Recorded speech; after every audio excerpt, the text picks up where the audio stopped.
Oh, hello. It's all good. Click it again.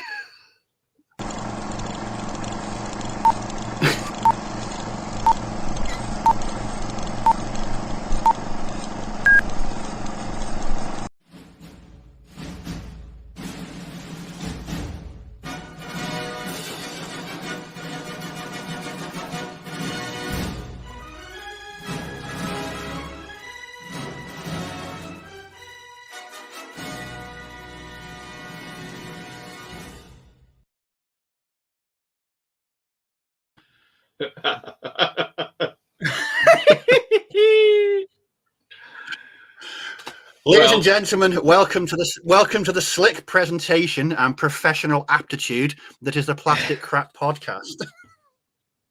I think that made it all the better. I do apologise for that. Monday night, people, it's the Plastic Crack Broadcast Podcast. Welcome, everybody. You'll notice we're a man down. There's only three of us. Dom. We are.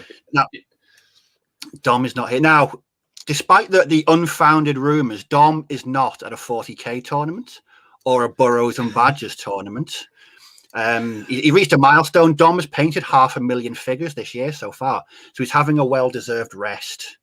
It don't matter though, because he's still an otter down.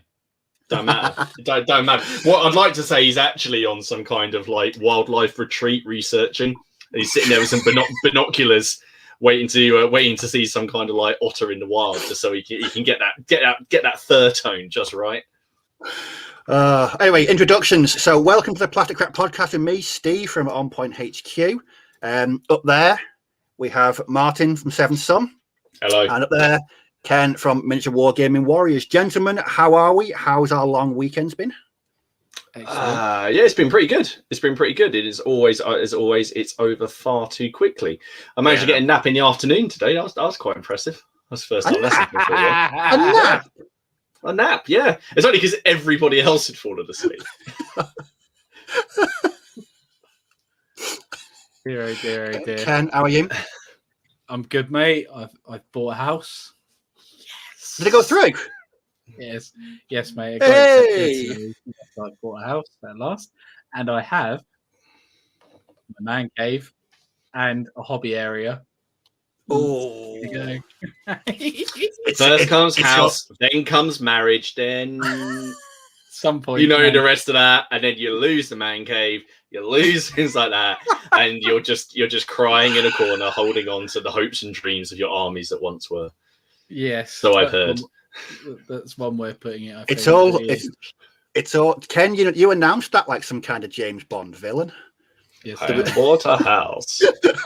I've bought a house.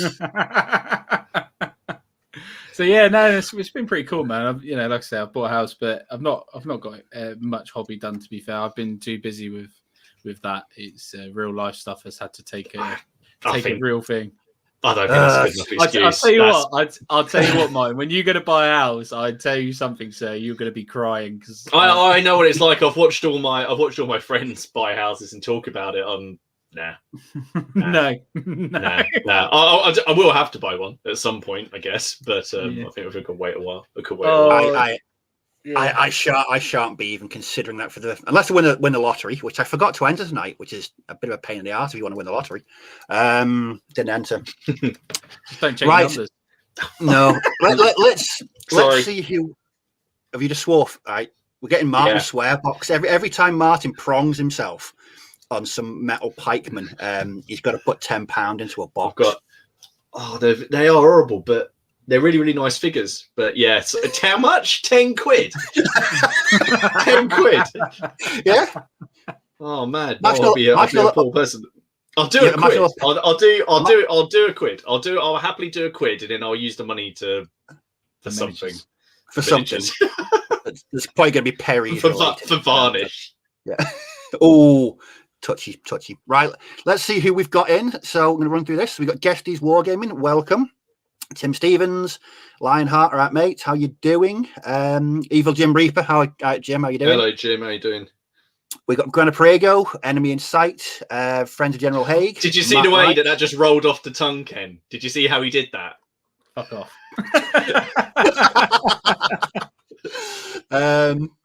Got GP. We got Meza in the house.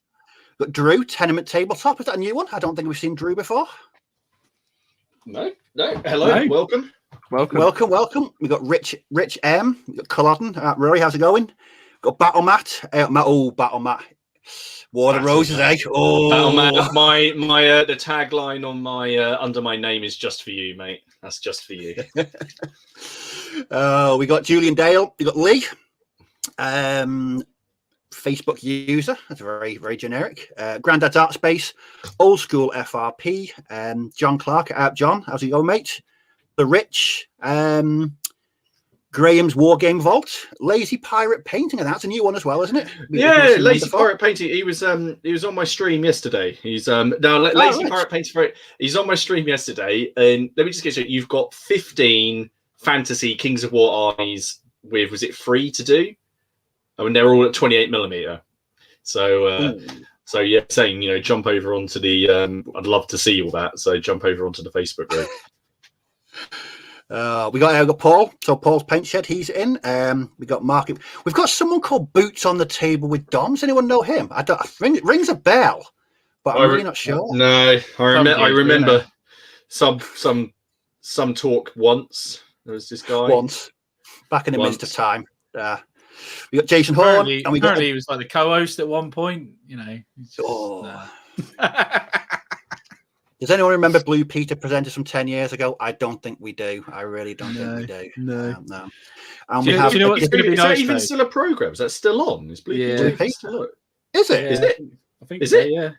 Yeah, I believe so. Do you know? I know they got rid of. Yeah. I know they got rid of Top of the Pops, but I'm not really a Top of the Pops person. I just know this for a fact for some reason. Yeah, I'll be having. For once, it's going to be nice though, not listening to Dom saying he's painted 1 million models. but I know he's going to say this, but again, and I said ultimately it doesn't matter, does it? Because the one that he needs to paint, he hasn't done. Let Martin do a quid for every swear, and we can fund the NHS.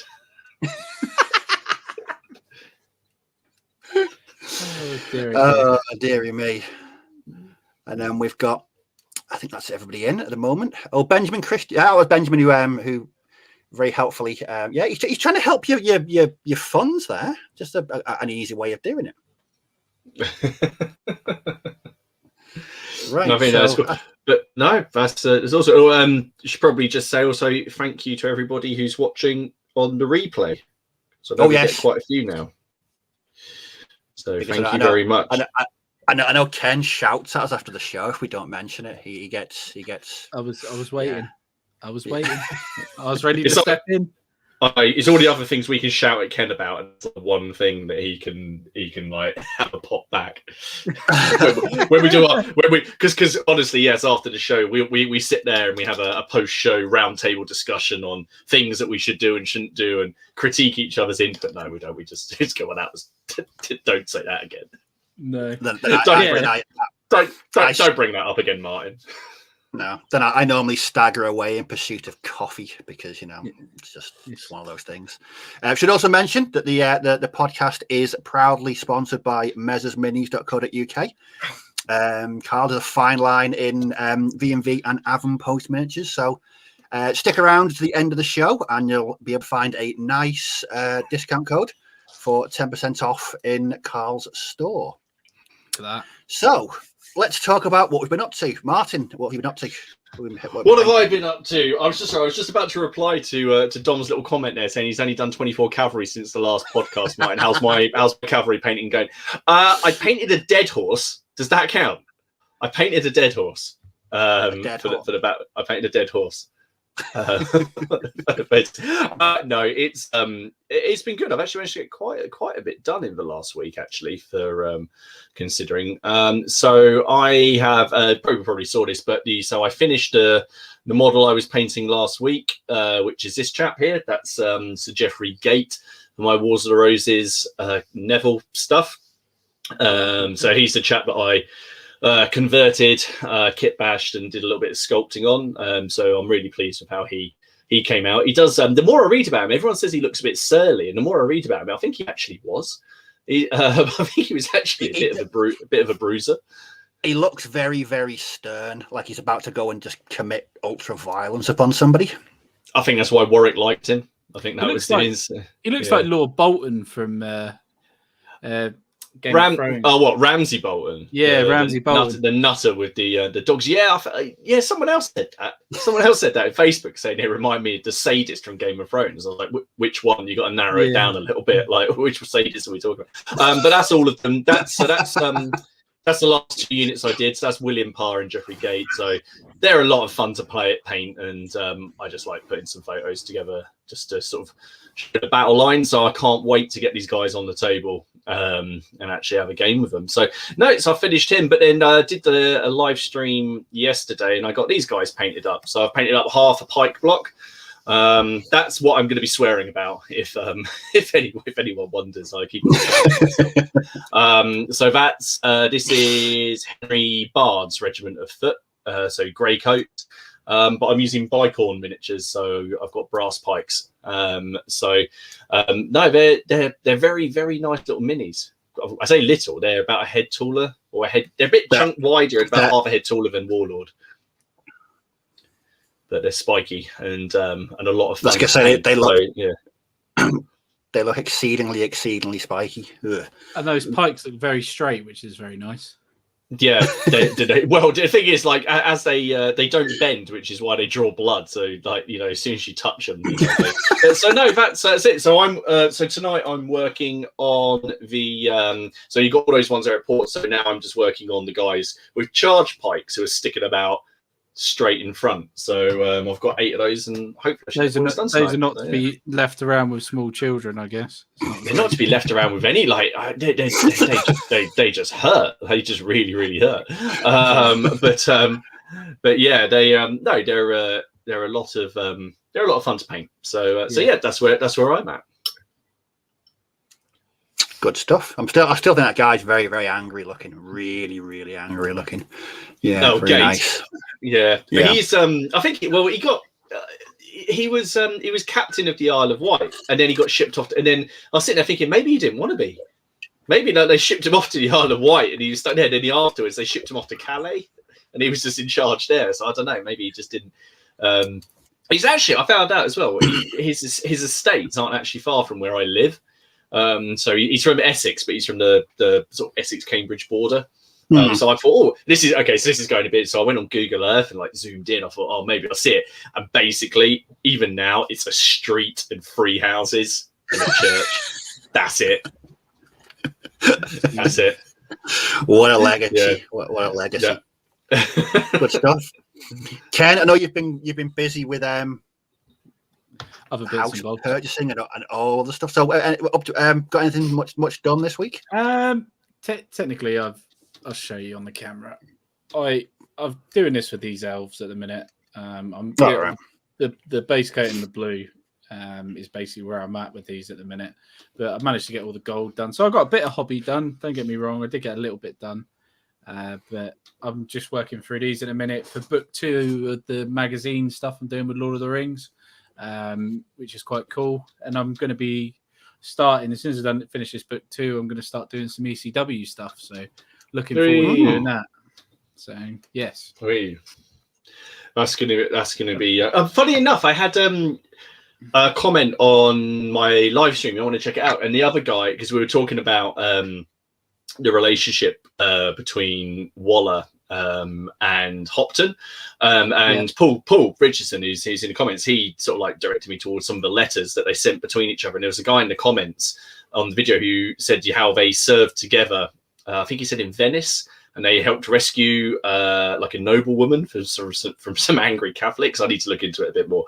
And then that relationship, and then how they end up on different sides. So yeah, if you get Waller and I've got Hopton and we do Cherrington, we can do a little recreation of that.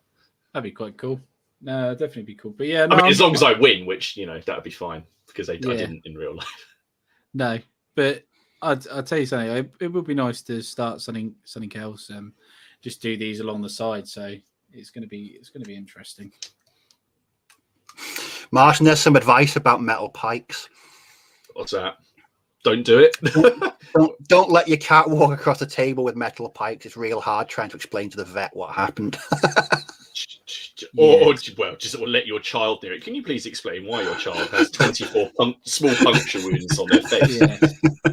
Yes, not the greatest of ideas. But what about you, Steve? What did you get done? I have been doing some more of my airborne. So I've got 3 things finished.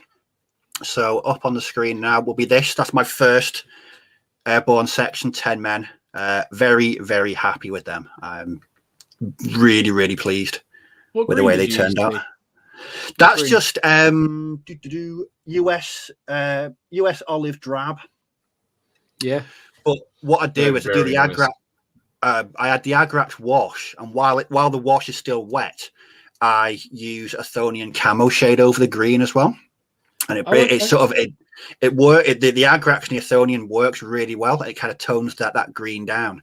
It almost gives it a sort of like a worn, lived-in look rather than kind of a stark green. But they, really, really chuffed about getting them finished.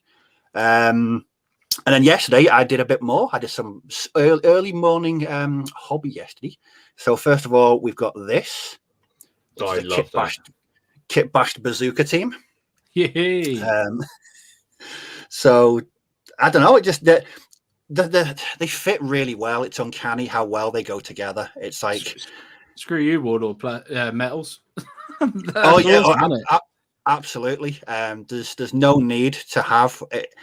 If you just sit down and think about it, there's no need to have metals in your army, and that's my mantra moving forward. I'm going to make plenty of enemies by saying that, but that's my mantra. And the next thing was this, which is my kit bash mortar team. Bit of work went into that. Yeah, just a bit. Looks like it. Have you seen Dom's comment? What? See, we weren't gonna bring this up, but Dom's decided to go there. Oh. What a bastard! See, he's all Charlie Big Potatoes when he ain't here, isn't he? Yeah. I'm not getting involved. I'm just not getting. No, I'm not. No. No, I'm not. But I'm too. You know what? I'm too much of a gentleman to even respond to comments like that. I really am. I just not what's his name's comment. Just comment from earlier on in the week. Just a comment from earlier in the week. People questioning the validity and accuracy of my figure making and painting. To leave it at that. No, like I said though, I was very diplomatic, and I said you were. People. I'm not going to swear. I'm not going to swear at all. I just dropped my man in a pot of paint. I need to see him. I need to see it. Show me. People get from the hobby.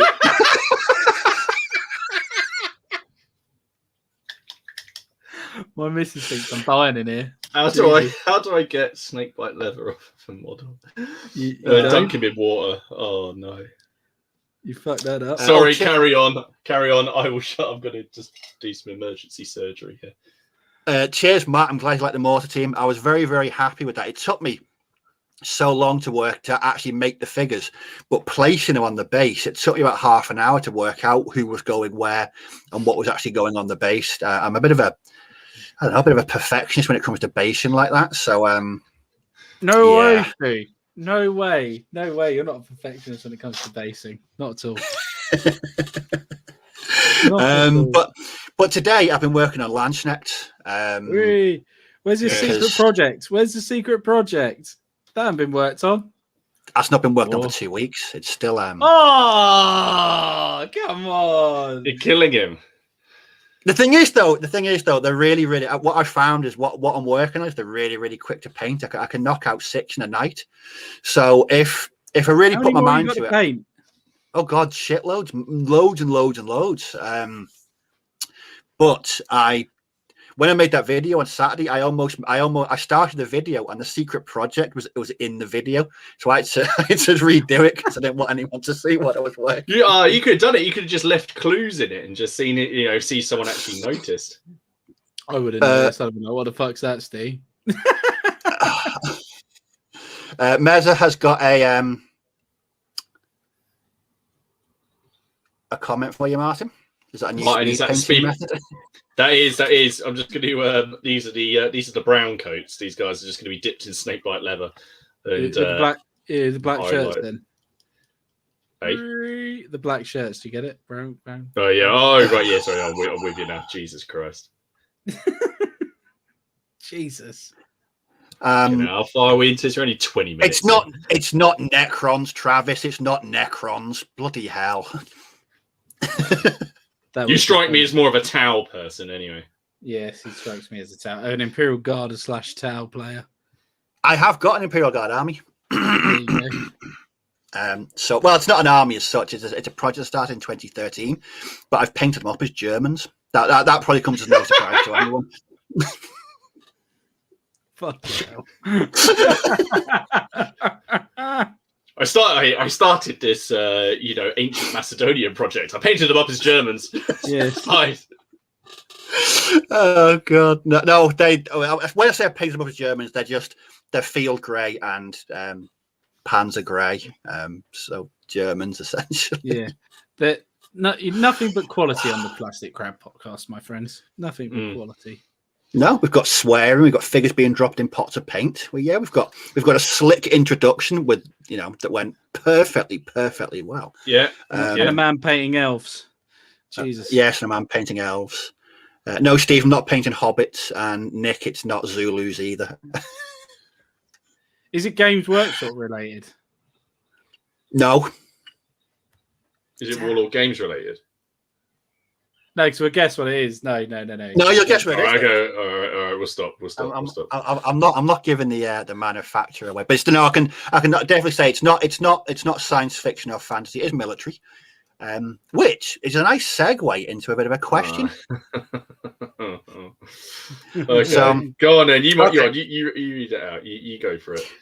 Okay, so some comments, please, in the chat about this because this is quite an interesting one.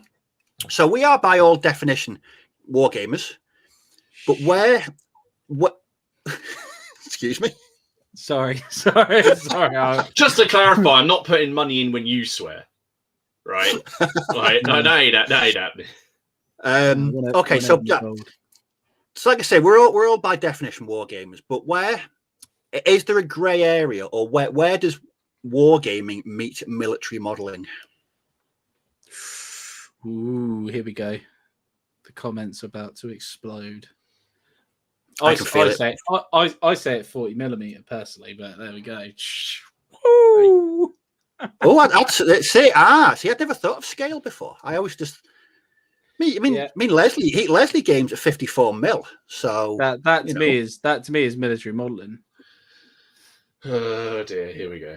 Go on, Martin, lay it on us. Go on. Where do I consider it? I mean, we should probably say this is based off a comment that I received, isn't it? And it posed an interesting question. I think the moment you decide to use a miniature instead of a cardboard token, you're doing some form of military modelling. The moment you decide to use a 28mm multi-part plastic miniature that requires you to stick arms on or stick anything onto a base, you're doing some form of modelling. Painting, basing, it's all part of the same process. Now, I think it's very hard because it's down to definition. I'm making these models to wargame with, so I call myself a wargamer. If I was making them for display purposes, probably just call myself a modeler. And that's when you have a look at scale modeling, isn't it? I know there are people who do make dioramas using these models, but I think the moment you're using them for it's just by definition what you're using it for, really. Mm-hmm. Surely, because some people, this is probably gonna be a bad analogy, but some people collect guns. Some people just call themselves antique collectors and they keep weapons. Other people want to go out and fire them. So, it's I don't know. It's I don't think you can military model with 6mm though, can you? I suppose you could do a 6. You could be. I mean, you could do 6 mil diorama if you want to do like a proper. Yeah, you could. Oh yeah, you can do. People, if you go in museums and you have a look at those things. So I kind of agree with Leslie actually in the comments. He's just said, I don't think scale has anything to do with it. It's the intent of what you're doing. Some people want to game, like Dom. Dom likes to game, so he just wants to get the models on the board. Fair enough. Other people want to convert and might only knock out one model a month, and it might be some amazing looking kit bash converted, sculpted, airbrushed model. But it's all part of the same thing. Degrees. I think it just comes down to the intent of what you're using it for. Surely, really, I don't. Yeah. I don't really see he had to give the grown-up answer, didn't he? This week, he had to give the grown-up answer. Someone had to. I wanted the swear box answer, but we're not going to get that. No, I got the swearing out of my system straight after I received the comment. No, it was a good. No, but to be fair, actually, no, it was a fair comment, and it's quite interesting. But no, I consider myself to be a wargamer. And I do it for wargaming. I just like having interesting bases and stuff going on in them. So I consider it either wargaming or scale modeling. That would be the two things that I categorize. I don't even know if it's military modeling a thing. Because as you said, Steve, the moment you decide to model anything or paint something military, you're a military modeler. You're military modeling. That was my position on it. I mean, I do World War II stuff primarily. Ergo, I consider myself a military modeler and occasionally really crap at rolling dice and playing games. But I still consider myself as a military modeler, though. Which is it's really good. Some of the comments been really interesting. People starting off with military modeling and then dioramas and then moving into wargaming. I mean, I may be considered like that because I was making models when I was a kid. Old Airfix models. I remember during the first Gulf War, putting a helicopter and a tornado together. That was 1991. Even before I got into wargaming that year, but I was still effectively a military modeler. But no, it's I was born that year, Steve. I was born that year. Way to make me feel really, really old, Ken. Thanks a lot for that. Cheers. I was in my second year of senior school, so yeah.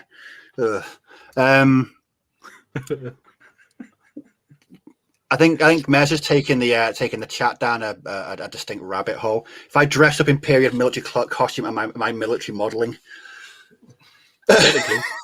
Technically, yes. Do you reckon?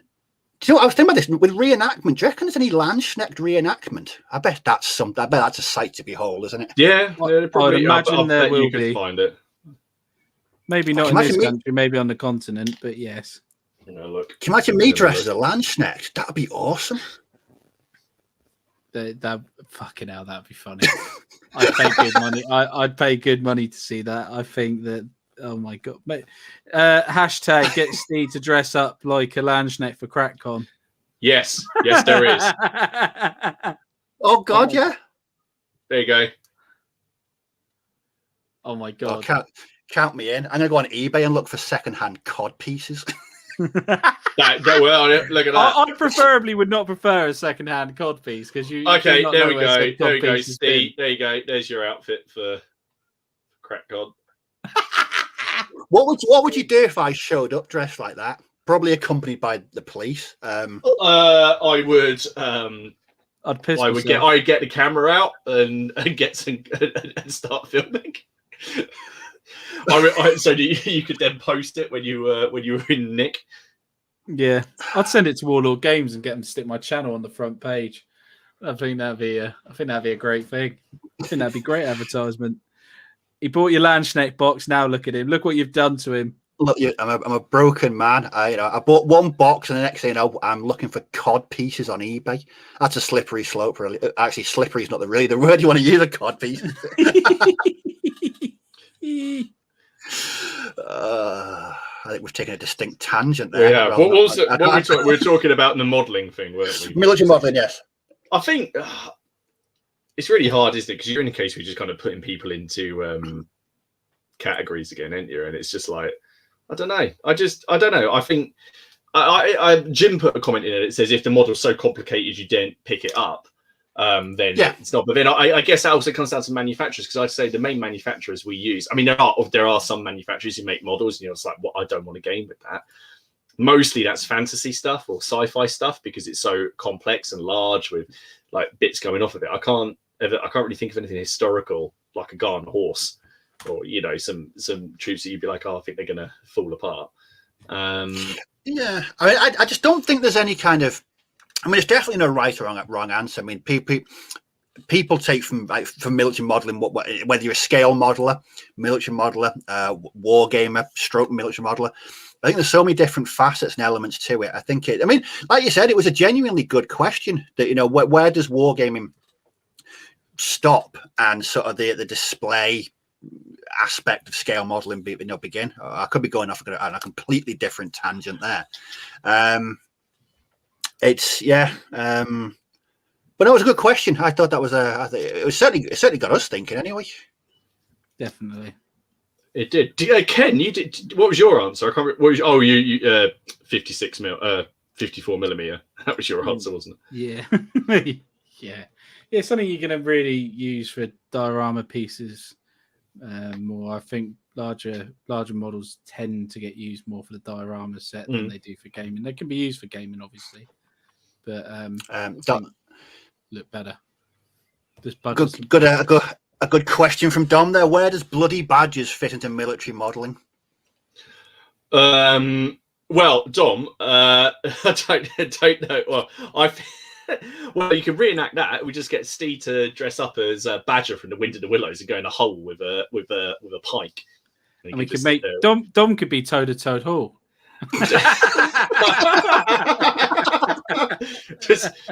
So that makes me and you Ratty and Mole. Yeah. Brilliant. Great. Perfect. No, there was a comment on the stream I did yesterday, and I misread. Somebody was talking, they were making a naval brigade, and I thought it said badger, because I've got one of mine. I was like, you're making a naval badger? Like that's and then on the brain, I know, no, I have. This other guy was doing I can't remember who it was now, was doing Zulus, and I just suddenly got thinking how cool it would be to do a Burrows and Badgers game with effectively a Rorke's Drift type scenario, but you've got a bunch of badgers in the middle defending an encampment, and you just have hordes of shrews and rabbits and voles and things attacking them. And then someone later came back and said it'd be amazing if you could get a badger in like with a Martini Henry, and then with a pith helmet as well. Oh, it'd be just fantastic. Anyway, I'll shut up now. But no, like I said last night, if Dawn was to walk into a room and that game was being played, I think we'd need the smelling salts to wake him up again. I think he'd just walk out. I think that's it. I think he'd just put his cases of miniatures down and walk out, and it'd be like the end of the Incredible Hulk series where he's just walking down the road with the sad Dear.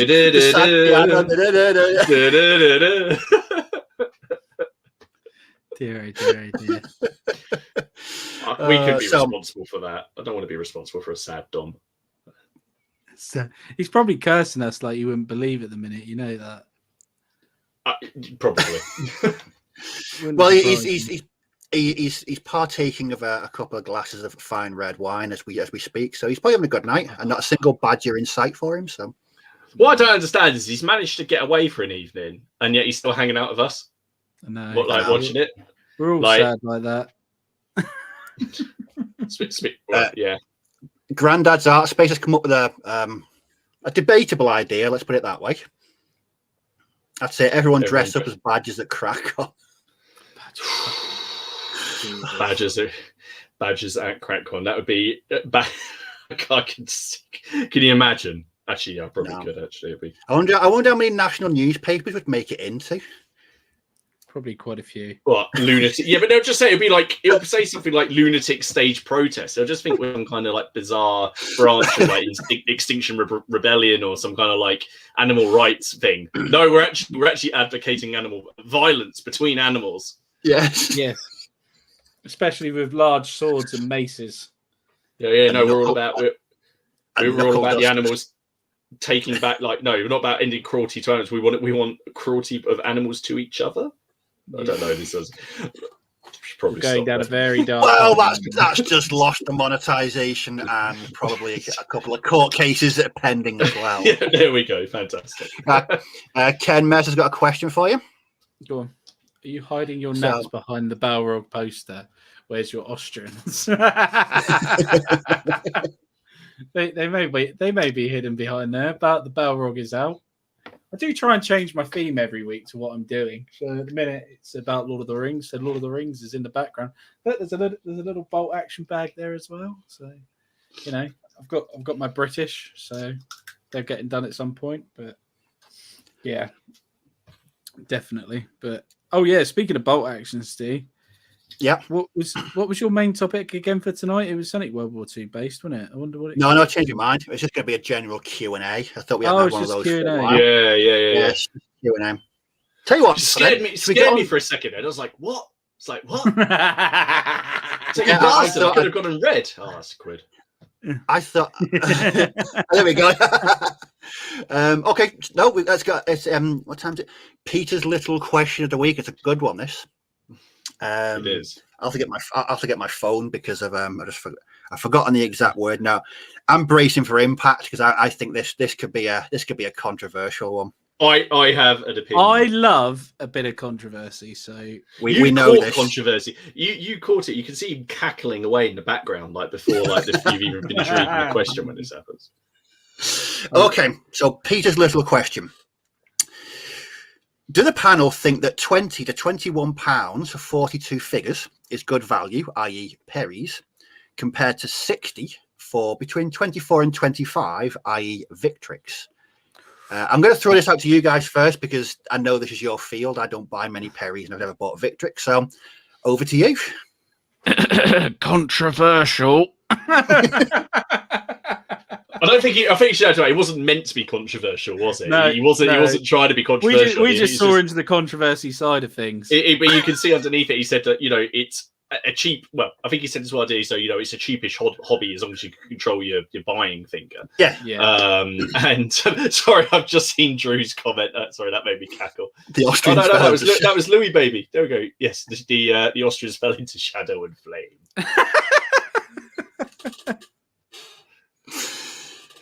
Amazing. Yeah. So yeah, it wasn't meant to be controversial, was it? It's No, Peter didn't submit it to stir up shit, but we're going to stir it up instead. We're going to stir up shit instead.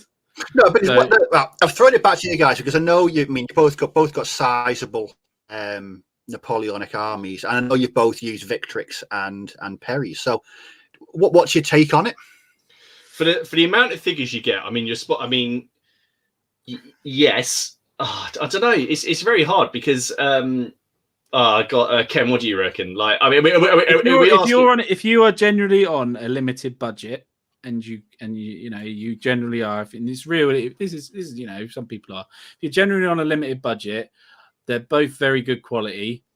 Victrix, as I've said 100 times before, you have to clean up more. You definitely 100% have to clean up the flash a lot more on a Victrix model than you do on a Perry. So if you're on a budget, go Victrix if they do your stuff. But for variety, I use both. I use a mixture of both, and I use Warlord as well. But I think that's probably the best way to put it. Otherwise, I'd probably go Perry because I prefer the sculpts. And then I would use Victrix as well to like specialist units, like their guard, just awesome. I love their guard, with the great coats and their middle guard. They've all got their spaces, and it's hard because if Perry's did the same range as Victrix did the same range as what Perry's did, it would be very hard to say I'll just go with Perry's over Victrix because the tight git inside me wants to say no, go with Victrix all the time if they did the same range. But at the same time, I love the Perry sculpts. It's one of those. It's incredibly subjective. I mean, if we're just coming down to the price, I think that's a bit of a. I mean, it all comes down to quality. When your difference is only a few quid, it's quality, isn't it? And in my opinion, having built loads of Victrix and loads of Perry, no one's going to be surprised at what I'm going to say here. Dun, dun, dun, dun. I would say Perry, but I am. But as well, the what you get with Perry, remember, you get information sheets, you get the flags, you get the history, so you don't get that with Victrix. You basically get them in a bag. And I'm not saying I don't like Victrix, and they're fine. Generally, with Perry, you get more options with your models as well, what you can do with them. You don't the cavalry sets. Just take the early French set, the one that's been out a year and a half. That set, the options in there are insane. There's loads. There's so many spares.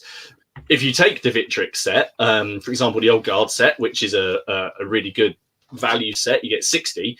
There's 60 guys in greatcoats. Like what else? What more do you want? That's it.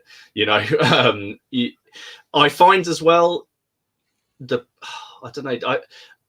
plastic from Victrix is slightly more brittle. I snap their bayonets and spears quite a lot.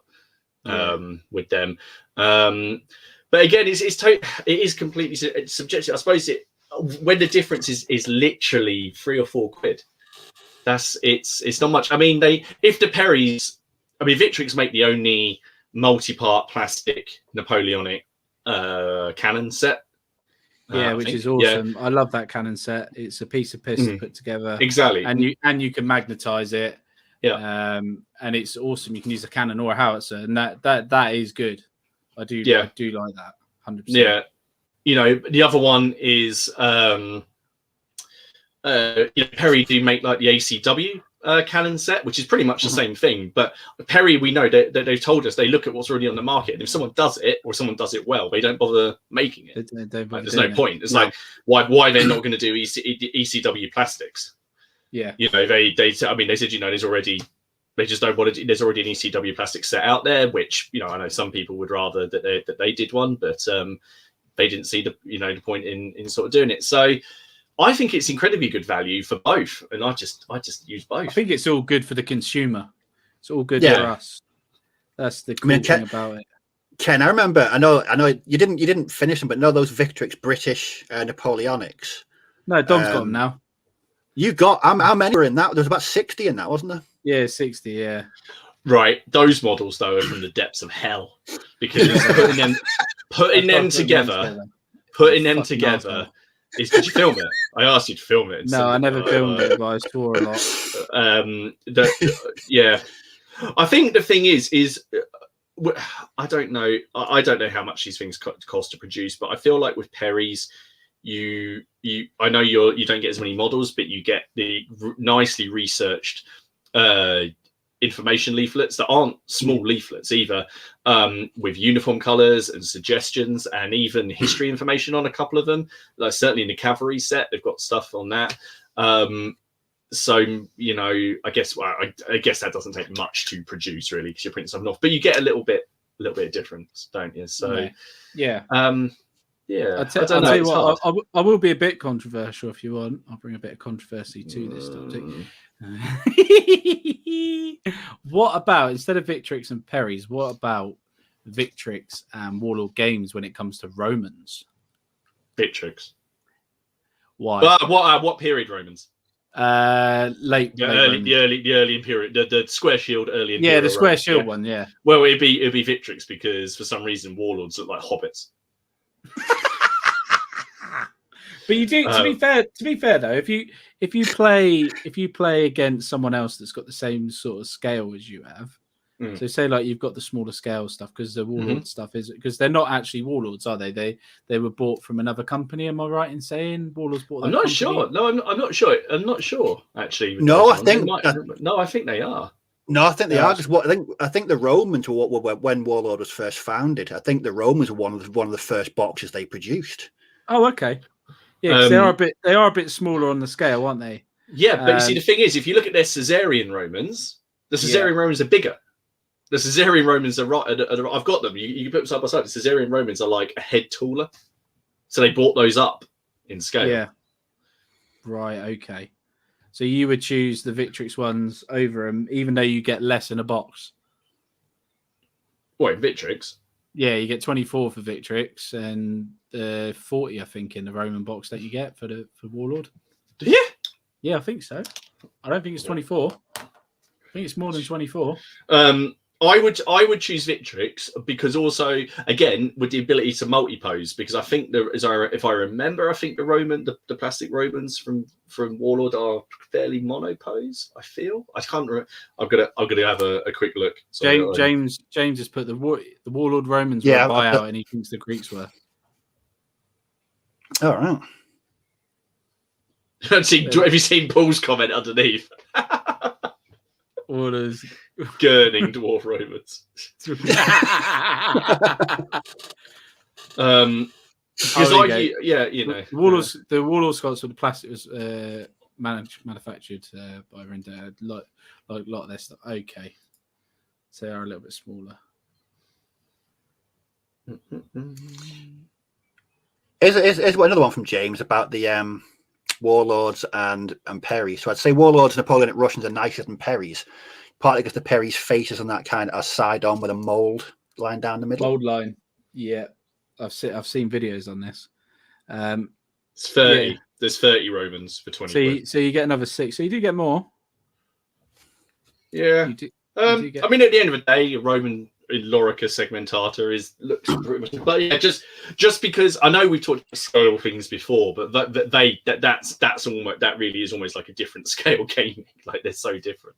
Yeah. So when you put like a ghoul next to them, or if you buy one of those big berserking models, it does actually look like a giant. It looks like some kind of fantasy giant. It's like trying to squash the Roman. Okay, so you definitely go with Victrix then. I would go with Victrix, and I've gone with Victrix on my Republican Romans, my Carthaginian stuff. But because they're the only people that make the plastic. Well, no, a gamer make them. I guess I would. But then you see Warlord do make some nice metal sets. Yeah, they do for them as well. But the metals are bigger. Yeah, I've got them again. So it's slightly odd. But no, yeah. Benjamin Christensen says, yeah. What about Agima's Romans? But but I think I might be wrong, but I think aren't they all Republican Romans? I'm not sure. Happy to be. We're button counting here, bud. We're talking Imperial, not a Republican. Jesus. Oh dear. Yeah. Just moving it to a different. Are you playing them or kissing them? You're playing them or kissing them, yeah. Who's that in response? What's that? Are you playing them or kissing? It's about the faces on the Russian Napoleonics. Yeah, they do. To be fair, though, they do actually. They do. The mold line does go down, and I have seen videos on it. Which I guess, but with a skilled hobby knife, you can get rid of. But yeah, a bit of a pain in the arsehole, not gonna lie. Yeah, Julian, my response would be 15 mil. My favorite World War II 15 mil are by Battlefront that do Flames of War. I'm currently painting up some of their plastic German Grenadiers, and they are lovely models. That's not the secret. We talked last week about. No, it's not a secret project. We talked last week about Flames of War. Now, when I first, Martin, you might have been the same. Was when you got into Flames of War, it was when everything was metal and resin. Was that the same for you? Yeah, it was. Yeah. But over the past sort of 7-8 years, they've moved more and more into plastic. And I picked up a box of the plastic Grenadier. You get so much in that box as well. There's just so many options in there. Great sculpts, and they paint up really, really well. So that would be Julian. My recommendation for 15 mil World War II Battlefront. Can't go wrong. No, they are lovely. Does Plastic Soldier Company makes 15mm ones as well? Don't they? Do they, or is it just vehicles? They do infantry as well. I need to actually buy some of those because I'm fleshing out my 15 mil chain of command, and they do some really awesome sort of weapons packs. And they're going to fit in as well. Yeah, they're going to fit in really well with the battle. I think they scale really well with the Battlefront ones as well. So, that's on my future purchase list for when I finally get back around to working on my chain of command. What's your favorite? If you had a kit choice, I don't know if we've done this before, but say for World War II, World War II kits. What's your favorite kit? You got a favorite kit, like if you buy a box of something or a blister. Well, let's do box first. Let's do box, and then we'll do blister after. But what's your favorite box to actually get from for World War II? It's a tough one. It's between for me the British Commonwealth Infantry box, and the British Airborne. They are two of the nicest kits I've ever worked on. Absolutely fantastic. Loads of options, really crisp sculpts, minimal cleanup, and they just look really, really nice. But working on those, what I'm doing now, that US infantry box, that is lovely as well. It's so nice, some really, really nice sculpts in there. Yeah, got the newer sculpts there. They're really good options. Again, really, really crisp sculpts as well. But what would yours be for World War II? Oh, see, it's a hard one because I look at it a bit differently. So I don't just look at it as niceness. I look at it value for money. For me, I really like the Blitzkrieg box from the Germans. Not the Blitzkrieg box, the Pioneer box. You know, the Pioneer box you get, because you get all the metal stuff to go with it. So you get the Blitzkrieg German box plus all the extras. Which I really, really like. I like that. You get the metal extras. And I again, like yourself, I really do like the paratrooper box. The British Paras, they're really good, and it's really nice because the sculpts are nice on them. The only thing, I know you don't like it, but the only thing I miss is maybe on not every sprue, because normally you only do one type of sprue, don't you? Yeah. If like they could do two different sprues, and then on that sprue maybe just have one laying down guy, because I prefer my Bren gun to be laying down, and firing in a bipod, and I'd also prefer if I had a Piat for them to be lying down in the plastic. If I didn't have to kit bash it, otherwise you've got to kit bash it, haven't you? They do metal, but the Bren gun I would definitely prefer to have that in a lying down pose. That's why I was surprised that when I got that the British Airborne box, there wasn't a prone figure in it. That's why I had to make my own using green stuff and a US Marine body. So I mean, it was fairly easy to do, but it's weird that some kits come with a prone figure and some don't. So the German Grenadier box doesn't have a prone figure. The 8th Army does, doesn't it? Yeah, the 8th Army comes with a. So I wonder what the thinking is behind that. Whether they get a prone figure or not, because I know Dom he said he likes to use them for sort of snipers, spotters, observers, but he doesn't put them into his standard infantry sections. No, squads, yeah. It's a bit of a hard one, isn't it? It's like I quite like using them for like machine gun teams. It's like for myself, if I could get a prone lying down Bren gun, I would have my light machine gun teams probably not based on an individual. I'd probably base them on the rounds, like the mediums. Like I just think they look a bit nicer. Yeah. Or glue two pill-shaped ones together and do it like that. It's one of them. I like that box. But blister-wise, what's your favourite blister? Have you got like a favourite blister for them? No, I avoid them. Just because of the metals. Because I'm going to say the US. I mentioned it last week, but the US Marine stuff. Oh no! Scratch that. The Australian range that they did in metal, I absolutely loved every single one of those metal miniatures. Fantastic army. There was just something about it. I mean, I normally despise working with metals, but they were lovely. Just so full of character. Because you've got your commandos, you've got your jungle infantry, you've got your Papuan troops, you've got that awesome medic model with the stretcher bearers. That was just a lot of fun to paint. So I would definitely say that was my favorite blister. Well, you, Martin, what's your? I know you haven't done a lot of World War II stuff recently, have you? Not recently. I had to pick a World War II sprue that I like. There's one that I go back to. So I play a lot of, as you know, I play a lot of role-playing games, and one of them is Acting Cthulhu, and I love the Winter Germans in greatcoats. I think that's pretty. Like it's brilliant. It's versatile, and it can represent It can represent pretty much the whole war, can't it? Yeah. As long as you don't put in the weapons for certain periods, the bodies and the uniforms. Oh yeah, I'm pretty sure you could get away with that. So yeah. I like that. I'm just trying to think. World War blister. I mean, all of my paras are metal. They're the old British paras. Coincidentally, I've got a whole copy of every single metal para that I might be looking to shift at some point. So I've got all of them.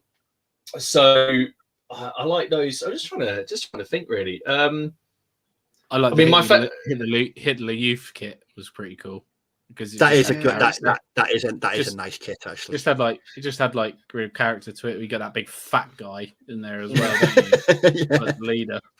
Yeah, I think it's cool. I mean, if we're talking, I mean, obviously, if we're still talking World War II, I guess my favorite metals would be I like the Great Escape Games metals.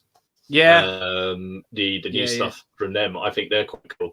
I've got the one of the Hungarian packs to build.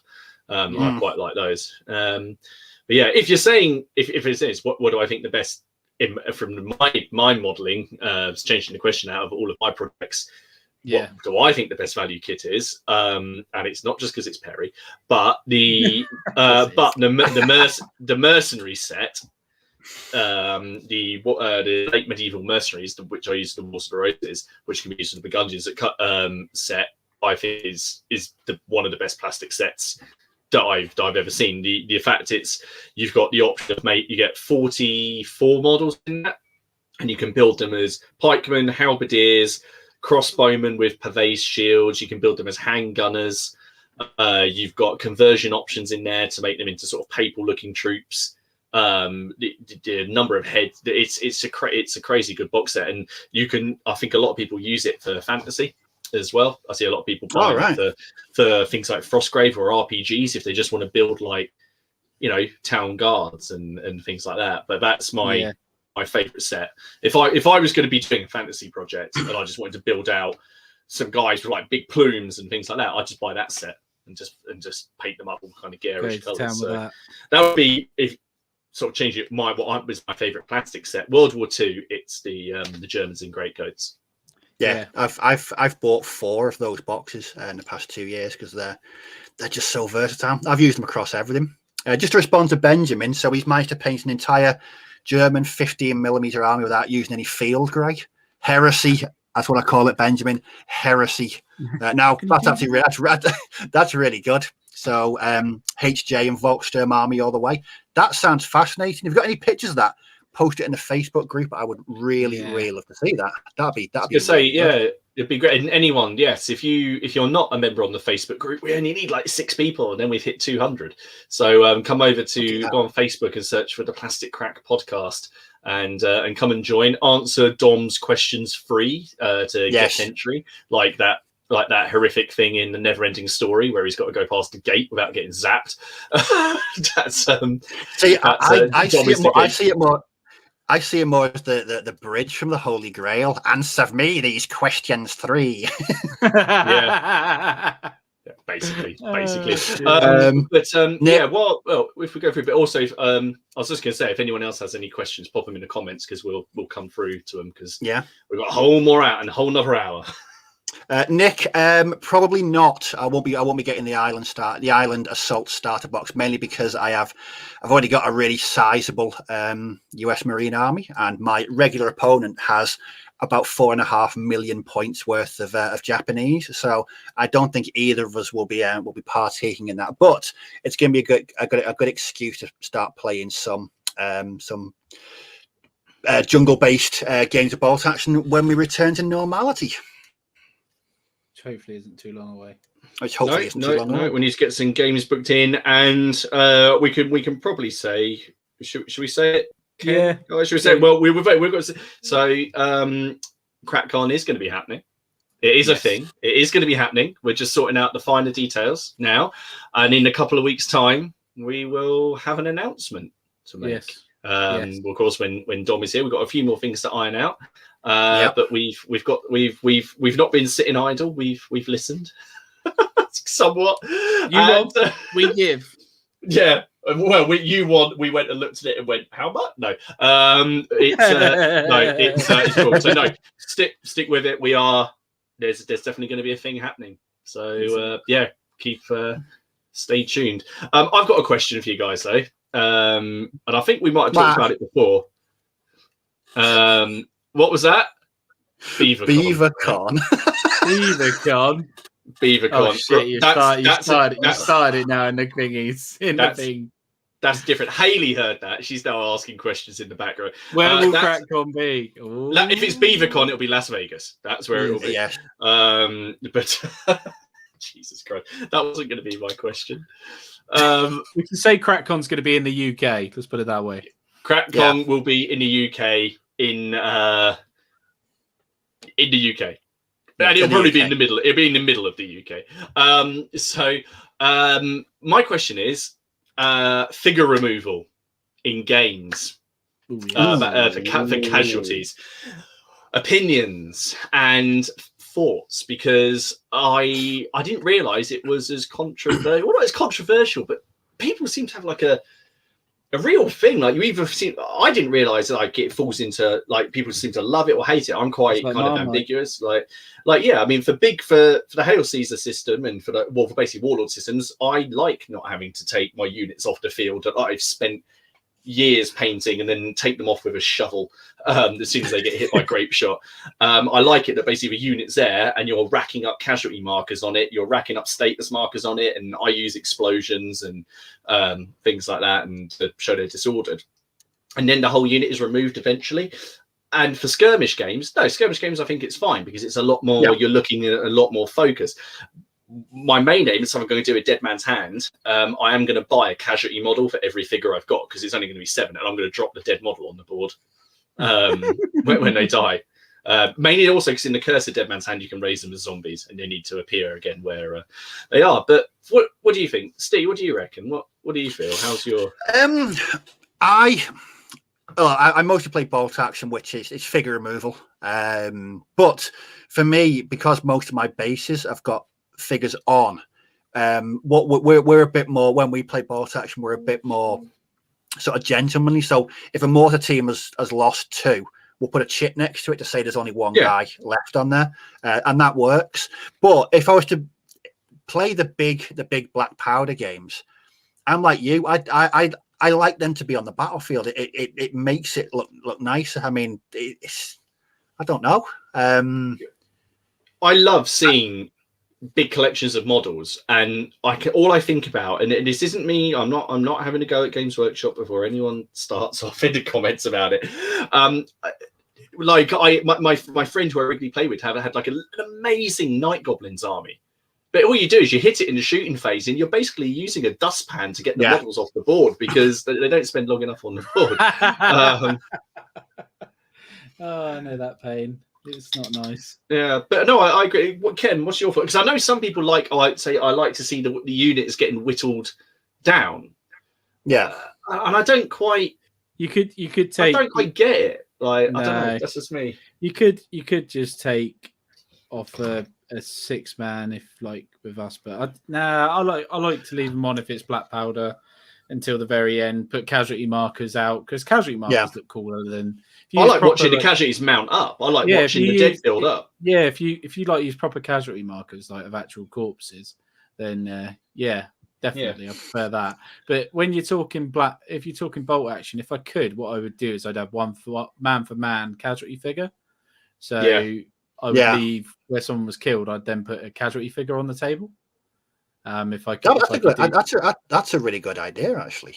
Yeah, some people do plugs, don't they, for people on movement trays or Steve, like you. You've got two guys on it, and they take a guy out and they pop a base in that's just basically either got a dead guy on it or an explosion or like a crater or like a helmet or something. So they'll basically on the movement tray, you'll take the guy out and pop a base in that's just based and might have a dead fella on it or something like that. See, when you play big battle games like black powder, I know sometimes like Dom and that you have to use, because he uses his figures for multi stuff, you have to use the trays, the bigger trays and stuff. I'm quite OCD sometimes. I quite like it when the figures match up. So like if you're playing against someone like I'm playing against Martin, our figures will match up perfectly within a straight line because they're based exactly the same. When they're odd base, sometimes it can look a bit funny, but it's only when you get real close. Does that really bother you? Does that bother you? Oh, mate, I'm going to base all mine now on like 75 mil wide. I'm not telling you, just like where. It doesn't bother me massively. Not massively, but it's No, just one of those things. I think it looks nicer in pictures and stuff like that. I saw it the other day because I want to play, and I do play, never mind the bill hooks. Yeah. And that's figure removal. And people keep on asking me, saying, well, but you base all your Wars of the Roses stuff 5, 6 men, sometimes even 8 men on a single base, where I crammed them all on. So you've got like a, proper wall of weapons. I say, well, I just agree with my opponent that the base is to represent 6 men, and they've got 6 wounds. And we just pop instead of me removing 6 models, I'm adding 6 tokens. Yeah. There's nothing, it doesn't take away from the game for me particularly. We've even done it in Saga, whereby before they released Age of Magic, we wanted to have a giant, and we just said the giant represented 4 half guard and could take 4 wounds before he was out. What are they saying in the comments about it? Oh wow, it's quite a bit. Oh Jesus. I saw something like a badger wearing a cod piece. I saw that. There's a good no, wrong one. The Friends of General Haig makes a good comment, and because you guys play the game, that this may make sense to you. Yeah, go on. In big battle games, if you move figures as casualty, it makes damage units more maneuverable. Yeah, that is. Yeah, it does. Yeah, it does. Also, the thing is, the casualties in. Because one of the common comments I get on my battle reports is they think it's a little bit silly, that people think it's silly in Napoleonic games that there's like a save, like an armor save, and it doesn't represent that. It's actually called the morale save. It represents the troops' willingness to fight. It represents mounting casualties, disorder, troops, starting to waver, sergeants trying to keep their men in line. So when you're putting casualties down, I use dead people, but you can also put down anything else. It represents the line breaking. It represents like the unit as a whole falling apart. So yeah, they wouldn't be. There would be a lot more disorder among the unit, as you say, rather than being able to suddenly just zip around the battlefield. Just as you said, you spent ages painting expensive casualty markers. It just came off the table, but to paint additional that you add to the table, I think again it all comes down to the game. For big games, I'd rather not do figure removal, and for personally, and then for skirmish games, I have no issue with it because you're on a much closer zoomed in thing. It wouldn't make any sense to not remove one guy. No. There you go. Paul's just mentioned what you said then. So a general has no idea about individual casualties, but wavering or retreating units are a very real concern. So there is that. I mean, with me, if I've spent 4.5 years painting 30 Napoleonic figures, which is what's likely going to happen, I don't want to see that. I don't want to see that taken off the table. I want it to be on, whether it's getting shot to pieces. I'd rather it stay on the table and just have casualty markers around it. I think that makes a bit more sense, because you sort of lose the spectacle of the game then if you're just taking units off as they get shot. So no, gives you hope as well, because you still got the same amount of figures as somebody else that's on the table. Do you know what I mean? They're on there for as long as possible. You're always thinking I could make that roll, sort of thing. You never know, and your figures are still there until they're actually gone. You feel like, especially with black powder, that's how I feel anyway. I always think I've got a chance because they all, you still got the same amount of units. It's a weird thing, but it helps. Yeah, no, it's definitely it's just interesting. I find it again a bit odd. There's some people kind of feel so strongly about it, about models staying on the board. I see. It seems to me, just personally, from what I've seen, that people want them to come off the board more than want to stay on.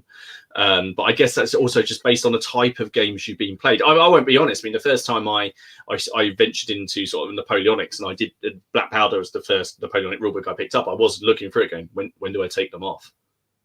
And then there was this click moment. Oh, right, no. And then when you actually play and you see, I mean, it's not like Ken says, it's not to stop you removing a base, but also at the scale, you got to remember, like, one base represents like 200 dudes, something like that.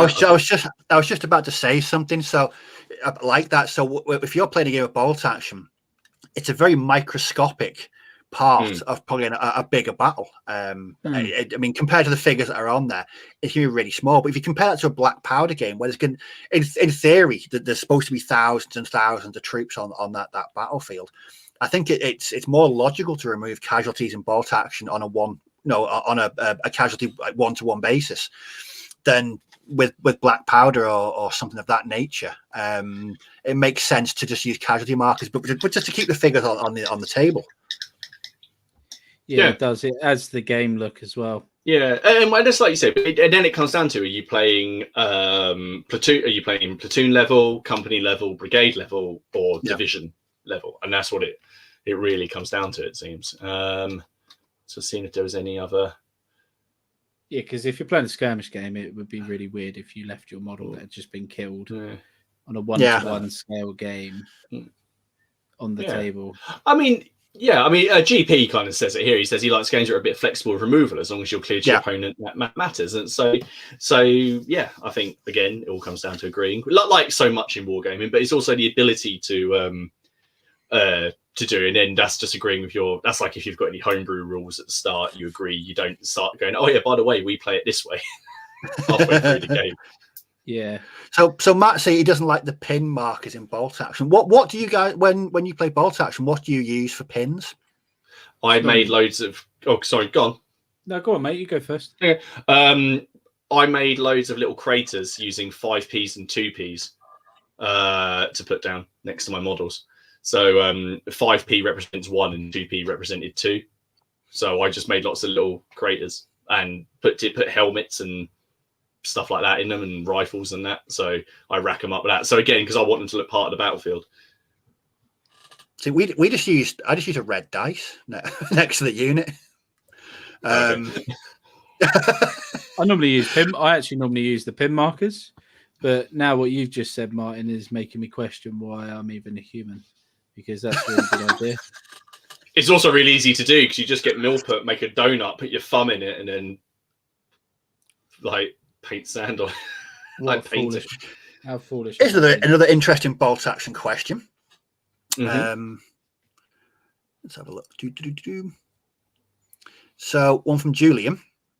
So with the introduction of bigger and bigger tanks for bolt action, do you think the battle scale is increasing and it's becoming less skirmish? That's interesting, that. What is that potentially where they're going to be going with their epic battle thing, though? If they do that, are they going to be maybe looking at divisional World War II stuff? Potentially. But with bolt, for me, bolt, what I like about bolt action is it really tells us the tale of the infantryman, of the individual, the sections and the teams, which is why we when I play bolt action, we very rarely use tanks, because we said this last night, didn't we? I just think, I don't know. It's just the way I like bolt action. I like the individual firefights. I like the sections running between cover, exchanging shots, and when you have a tank just roll up and take out an entire set, it could be realistic, but it is true they are releasing bigger and bigger tanks, bigger tank destroyers. Just for Ken there, tank destroyers. Good. But I hope it does. I hope it. I mean, it's you could easily play bigger massive games of bolt action with with tanks all over the place. That's what Tank Wars is for. Yeah, but it's just not designed to be played in that huge scale, is it? Really? No, it's not. There was a sorry. I was going to say, I think you'd lose a lot if you were to take that route. Mm-hmm. There was a so where I am in Cambridge, there was a bolt action event called a Cambridge Too Far. Oh yeah. And my mate went to it, and they organised a massive Tank Wars game. Massive. It was 8 players aside, right? And the Germans lost in the second turn because, of course, everyone came along with tigers and pumas. Sorry, not pumas, panthers. And everyone else took Shermans. And there were so many Shermans. And they got so many shots and with the stabilizers and everything. By the time we got to it, everyone was they just wiped the floor with them. So we've played 2v2 games of bolt action where one of us has taken a infantry platoon, and then one of us has taken the tanks, and we did the tank war, and we mixed all the dice in four different colored dice to play, and so the tanks operated entirely independently, and that seemed to work quite well, and they really needed to be played you really have to think about how you were using them. But yeah, really, again, 3 tanks just seemed excessive. Yeah. We played when I played like big game of bolt action was 4 players, and we did 4 nations. So I would say British. So my person was on my team might have been Americans. Someone else might have been the Italians, and someone else might have been the Germans. So we played it like that with 4 different hosts of dice. And again, it's really weird because we ended up having lots of dice, obviously, but it says actually in the bolt action rulebook, if you want to use more than if you want to like 3,000 points or something, just put 13 dice in the bag and just use 13 dice. Don't use the whole amount, because then you've got to start thinking tactically. What do I move? What do I not move? And all that sort of jazz. So it adds another dynamic to the game. So not every turn your tank's going to get to go. And I think that'd be quite interesting. I know that last year Travis did a game of bolt action on his channel, and they, in sharp practice, you've got the tiff-in counter, which ends the turn.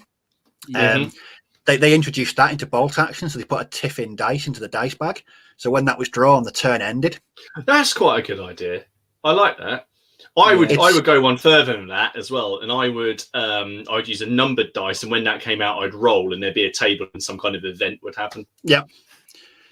But I think the drawing of dice in bolt action, it's a really simple mechanic, but there's so much you could add to that to turn, I said, to introduce random events or to have the turn end. So there's loads of scope there for working with that dice mechanic. But it's a very I think that mechanic. Yeah, I thought that was a really good thing that Travis did with the sort of taking the tiff in from sharp practice and adding it to bolt action. So I thought that did you see Travis's latest Chain of Command game, the refight, the hill? Not yet. No, I was going to watch that later. Oh, okay. Well, no, I really enjoyed that. That was cool. Paul just put an interesting comment on, if I can find it. It was about bolt action. So about artillery on the table. Yeah. And I understand that, because it's a pain in the ass. The thing is, though, that's what I mean. We're in Chain of Command, so 88s in Chain of Command aren't on the table. They're just not there. No, they're not. But as in bolt action, I mean, you can put massive, great big. I mean, an example is the Katusha. I mean, they were fired from far away, nowhere near where the actual fighting was taking place. So to have one that close on the table, I think, it's a bit of artistic license, and it's the rule of cool, really, at the end of the day. I agree. I think unless you're using it for an objective, and you're like if you're doing the everyone else will know, but the airborne Band of Brothers take the gun position thing. I can't think of the Point du Hoc. There you go. Unless you're doing something like that, which is again what I do in Operation Squad. We've used, or we're going to use, an 88 as a position. We're going to play the Operation Squad game, take out the 88. If the 88 is taken out, and we're playing a bolt action game straight afterwards, and the Germans aren't going to get preparatory bombardment or whatever, we're going to sort of mix it all in. But I tend to agree. But like you say, it's the rule of cool, isn't it? It is. And there's just certain things you want to have on the table to make the game look nice. But no, I agree with Paul that artillery, sometimes you don't, if it's that close to the battlefield, I think something's gone very, very, very wrong. So yeah. So look what else we got. Louis Baby. Sorry, not fucking Point du Hoc. What am I talking about? That was on the Point du Hoc was the Rangers. The Rangers. Yeah, Burcott Manor. I was just yeah. No, my secret project isn't going to be ACW.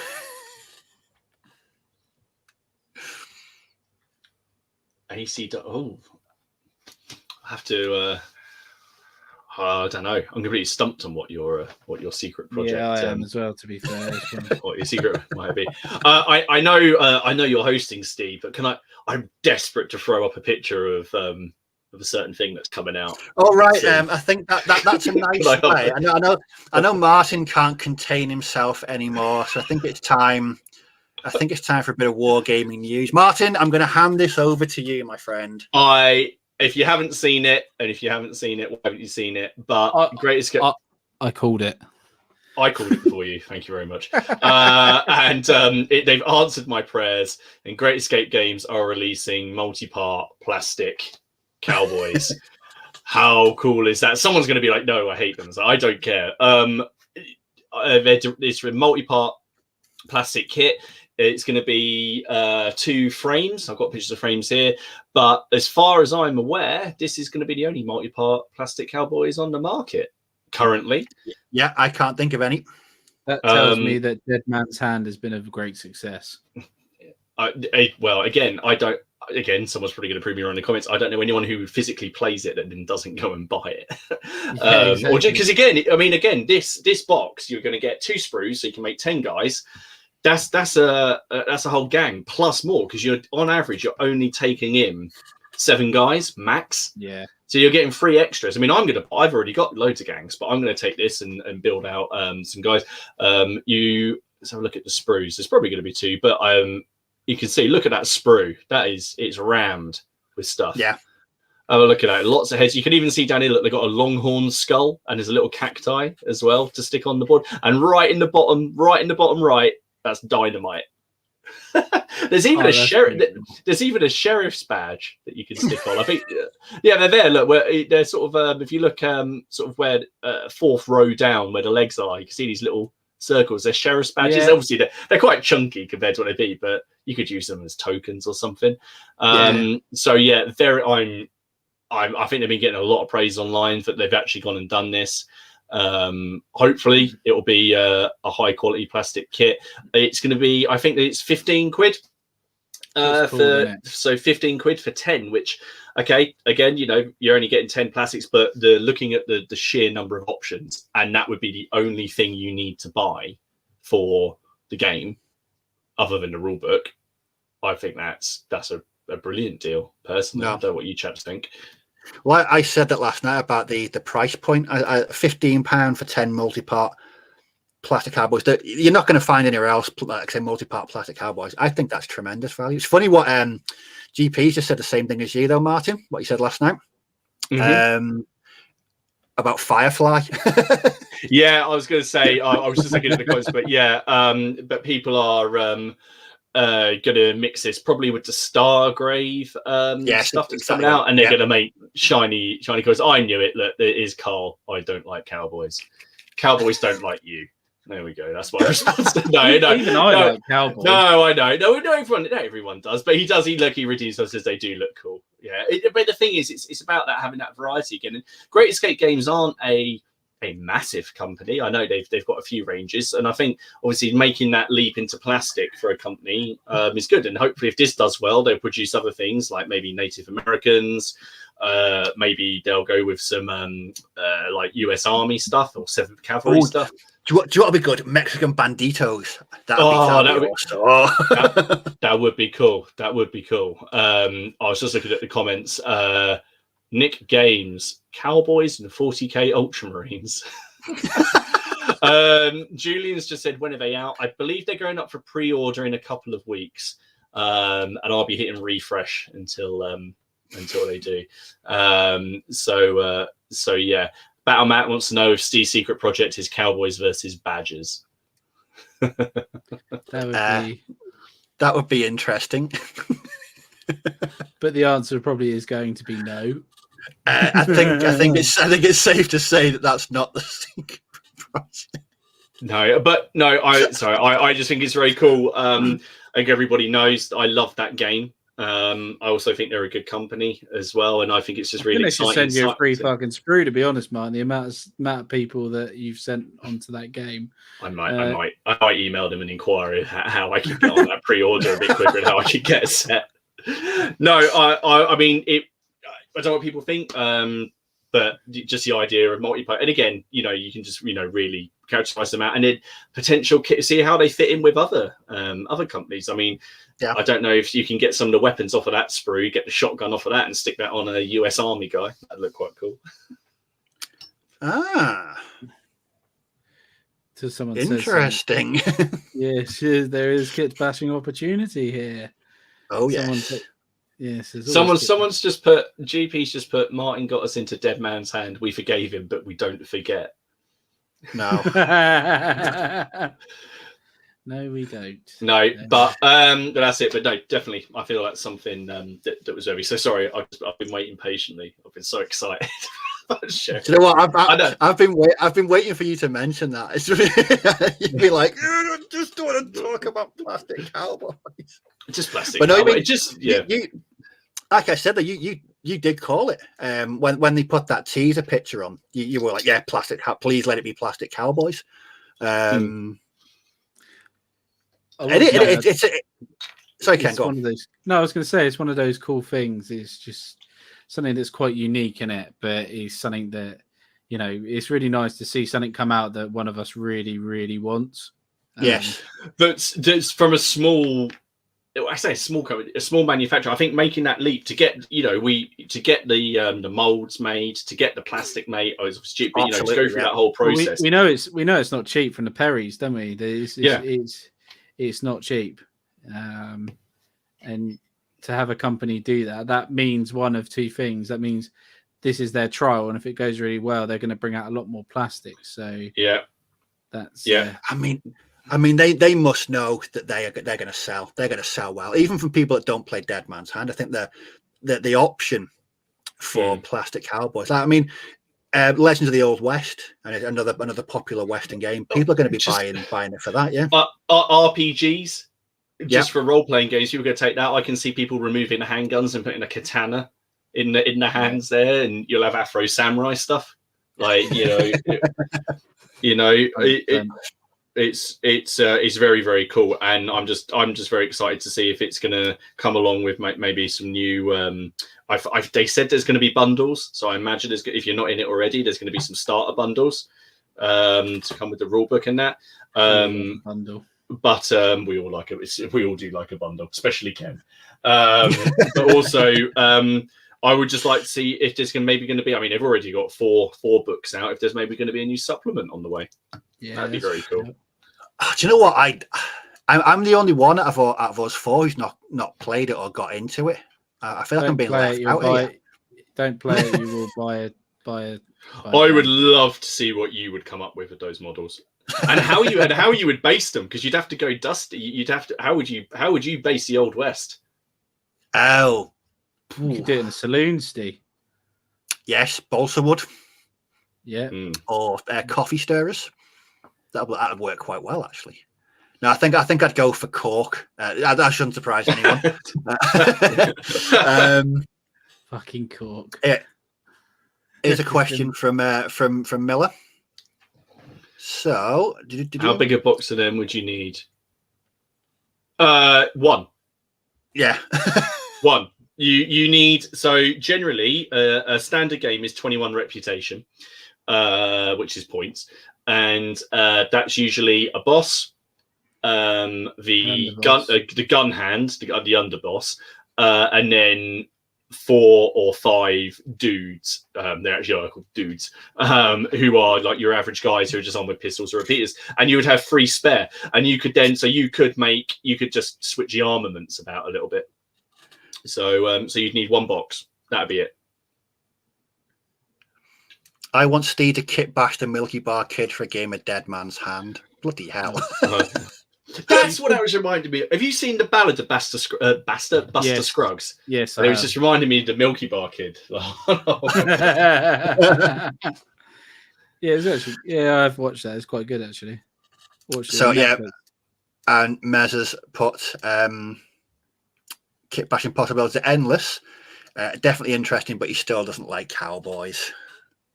All right, but what if we got what if we got like a Scandinavian head out of the Victrix box and whacked a Viking? What if we converted one of those guys to wearing like the long coat, but he's holding a Dane axe with a big beardy head? Come on, that'd work. That would work, actually. I don't know why. I just thought you could do the Milky Bar Kid. You could use one of the Hitler Youth heads. Yeah. And then, that would really work, actually. Yeah, it would. Was it Fanta that was a German Yes, it was. Yes. Yeah, Fanta. It was, yeah. Right, it was Fanta. Yeah, it wasn't was. It? Yeah. Yes, Not, it was Fanta. Right. Okay. We won't Not go down. Coca-Cola because they're owned by Coca-Cola now. Fanta, yes. Yeah. Okay. Just what I'd check. Just what I'd ask.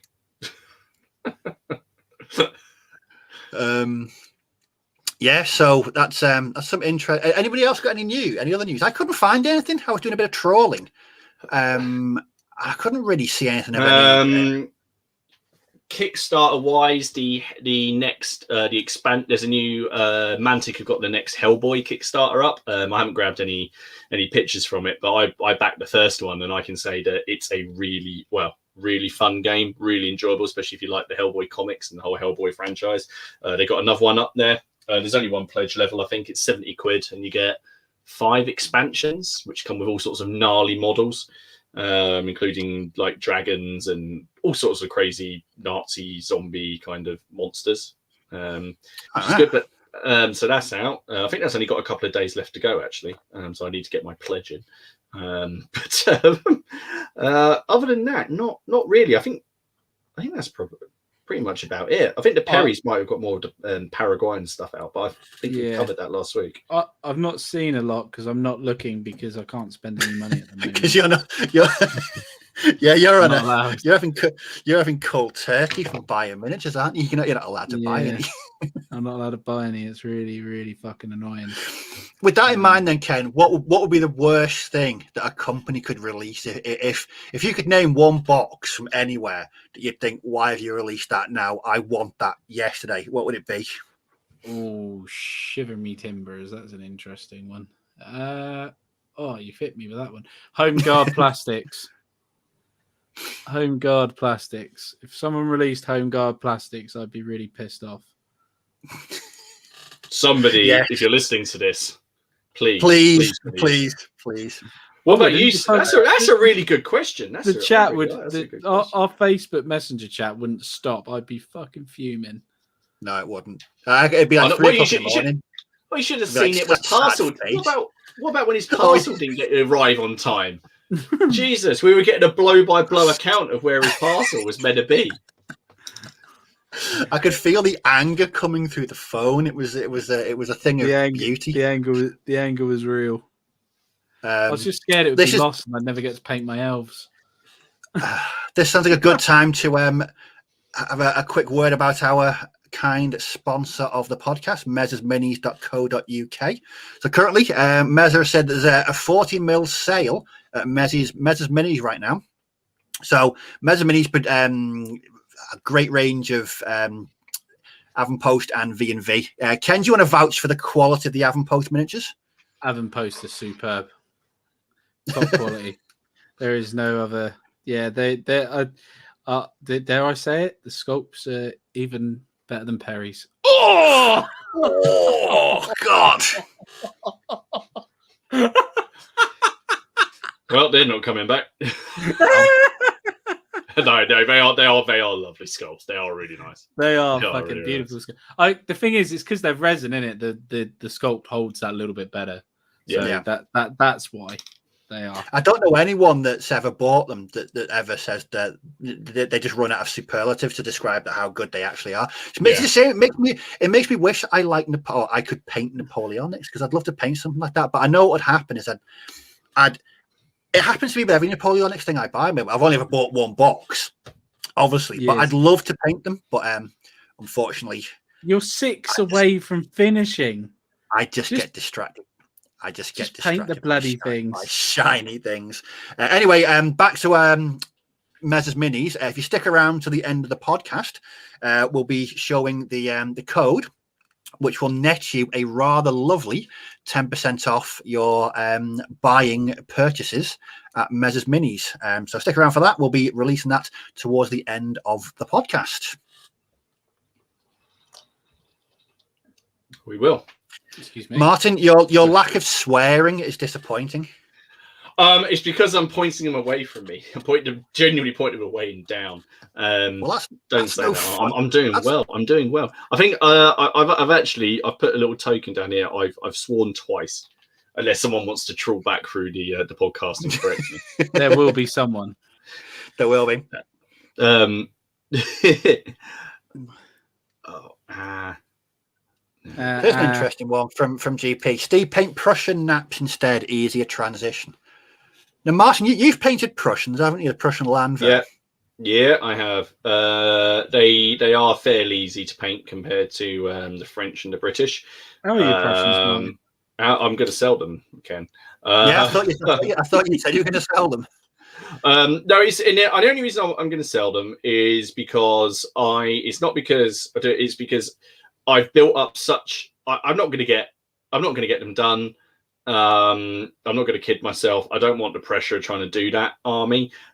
I would rather now focus on fleshing. I mean, I say fleshing out. I've pretty well fleshed out my Hanoverians, but I want to go a little bit further. I'm just going to focus on building out the Hanoverian side of my allied force. The Prussians that I actually have been sitting behind me now for the best part of a year. The Prussians I painted in that tutorial will be for sale shortly. All right. I did enjoy painting of the Landwehr. I thought there's lots of character in them. I really like that Warlord set. A lot of people seem to hate it, but I really enjoyed it. You got guys with like no shoes on or just bandages on their feet. And some of them wearing spectacles, which I thought was quite cool. I haven't seen another set with spectacles in plastic, which obviously was a thing. So yeah, they're quite cool. There we go. Don't buy the Warlord Russian Land Grant. Worst figures out there and damn boring to paint. I thought they were all right. I genuinely thought they were. I got them painted in like 2 days though, so I didn't have to lay. I don't know. One base of them took like no time at all. I think I know which ones you're talking about. These ones. These guys just standing. Yeah, in like the frock coats. Yeah, they're easy. Well, I say they're easy, but I mean, kind of what they are, aren't they? They're sort of just militia kind of guys in sort of weird looking frock coats with tatty uniforms and no shoes. Pretty much. Well, they certainly sound interesting anyway. I think it's time we looked at some nice pictures of other people's figures. Do you reckon? Might be a I good think shout. it is. I think it is. Okay, so I've seen German camo medium brown there for you, Steve. Oh, that's a lovely paint. That it is good paint. Just make sure you don't throw it over any. Don't make sure you don't. Martin just swore. Oh, that's free. That's free. Did you swear when you dropped that figure in the paint? I can't remember. Yeah, I can't remember. The word "fuck" was used. Was it? Yeah. So let's have a look at some nice pictures. Now these are all in. The way I've saved these pictures, I've put the name on, so I know who's done it. So they're all in alphabetical order of name. So we're going to start off with. Now these are absolutely these. I have no words for these. These are from Andy. Oh, nice. Stunning. Very nice. They're winged hussars, aren't they? Yes, they are lovely. I could paint for the next 75 years and not get anywhere near that. That is just beyond words how good they are. Love the flags. The streaming pennants. That is very cool. I have annoyingly got that bloody Sabaton song in my head now, though. Just going, when the winged hussars arrive. So that's going to be stuck in my head for that. But they're cool. they're just so nice, though, aren't they? I have no words. Martin, the next one I think you might appreciate because you had some strong opinions on this. Did I? Oh, our good friend Miller. Right. So our good friend Miller. So Miller's not on Facebook, and he messaged me and he sent me these for inclusion. Have you got the next one? The one of all of them. So this is Miller's just done a video on this. So this is his Ironsides for his ECW. So that's Cromwell's cavalry troop, and I think he plans on using that as one unit on the table, which is going to be interesting. Now those are all Bicorn metal models, so there's a lot of. I mean, I genuinely think if he melted those down, he'd get a decent amount. He'd get if he went to the scrap heap, he'd get a decent amount of money for that. There is a lot of metal there. But look at that. There's a lot of money in Bicorn just there. Free Bicorn mounted at 12 quid.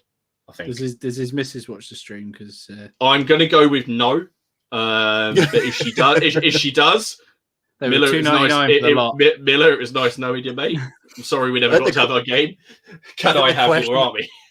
I think a good question would be, Miller, how are you planning to transport your army in a transit van by the looks of things? That's a really good point. Yeah, if you thought about that. But we're planning. Me and Miller are planning on having a game fairly soon. As soon as it opens up. Hence me painting up more pikes. Well, basically, he sent me a picture of loads of cavalry, and I was like, right, I need to paint more pikes. Because I don't want to paint cavalry. But yeah, that's an awesome set. But yeah, if you go over to Miller's channel, he's done a really good showcase. Miller's Miniatures. Check it out. Miller's Miniatures. Yeah, it would take me about 40 years to paint those. Let's just dabble with the truth now.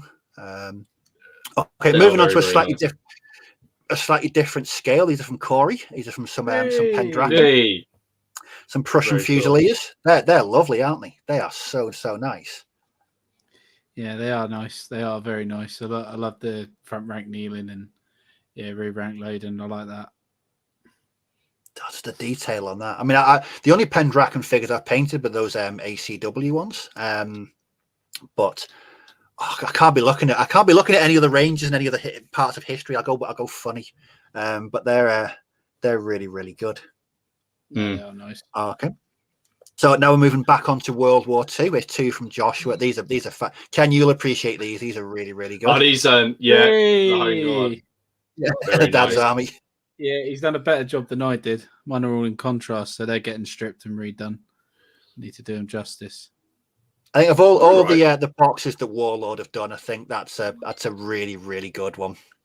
It's just so full of character and really captures the individual character of Dad's Army. And of course, we have them in their civvies as well. Oh no, in their civvies. There we go. Oh, I love that. I still think Jones is with the butcher's apron is my favourite. Yeah, a butcher's apron and a spear. What I love about this is, and I know I've talked about Operation Squad, but if you use that in Operation Squad, because there's a campaign system, you could actually start developing them and buying them skills. and you get to know, you have a whole roster of them, and you can say, oh yeah, Captain Mannering, he's he's developed a courageous leader trait, but maybe Christ. No, I just think not piss himself every 5 minutes. Yes. Godfrey's developed blood curdling charge where he needs a slash. Godfrey tries to find the nearest toilet to relieve himself. Not even the German army can stand in his way. Roll 2d6 to see how far Godfrey charges. I just think they look so nice. Fantastic work on those, Joshua. Up next is one from Matt. This is the Earl of Essex. There he is. That's the chap who I do like that. He's a really nice miniature. But I've got the cavalry troop whose flag says "Come out, you cuckold," which is basically them trolling him because his wife apparently was a little bit free with her. Yeah, all right. I was trying to be all right. Ken just comes out with it. All right. So I got that, but that is a lovely miniature. She's been doing quite a few command bases, hasn't he, Matt, recently? That's what he said on his comment. He's got a thing at the moment for command bases, but that's what I like about Black Powder and Pike and Shot is a command bases. You can really go to town on them because they don't really. Yeah. They're not really in the thick of the action, are they? They don't matter. No. They don't intervene. They could join units to give them a bonus, but you just chuck them behind the unit. That's it, So no, I love that. But he has made me realise that I haven't done any command bases for all my ECW yet. I've done quite a bit, so I need to get on my command bases. But no, that's a lovely miniature. So I take it that some of the commanders from the ECW, they had rather suspicious, dodgy, violent pasts as well. Yeah.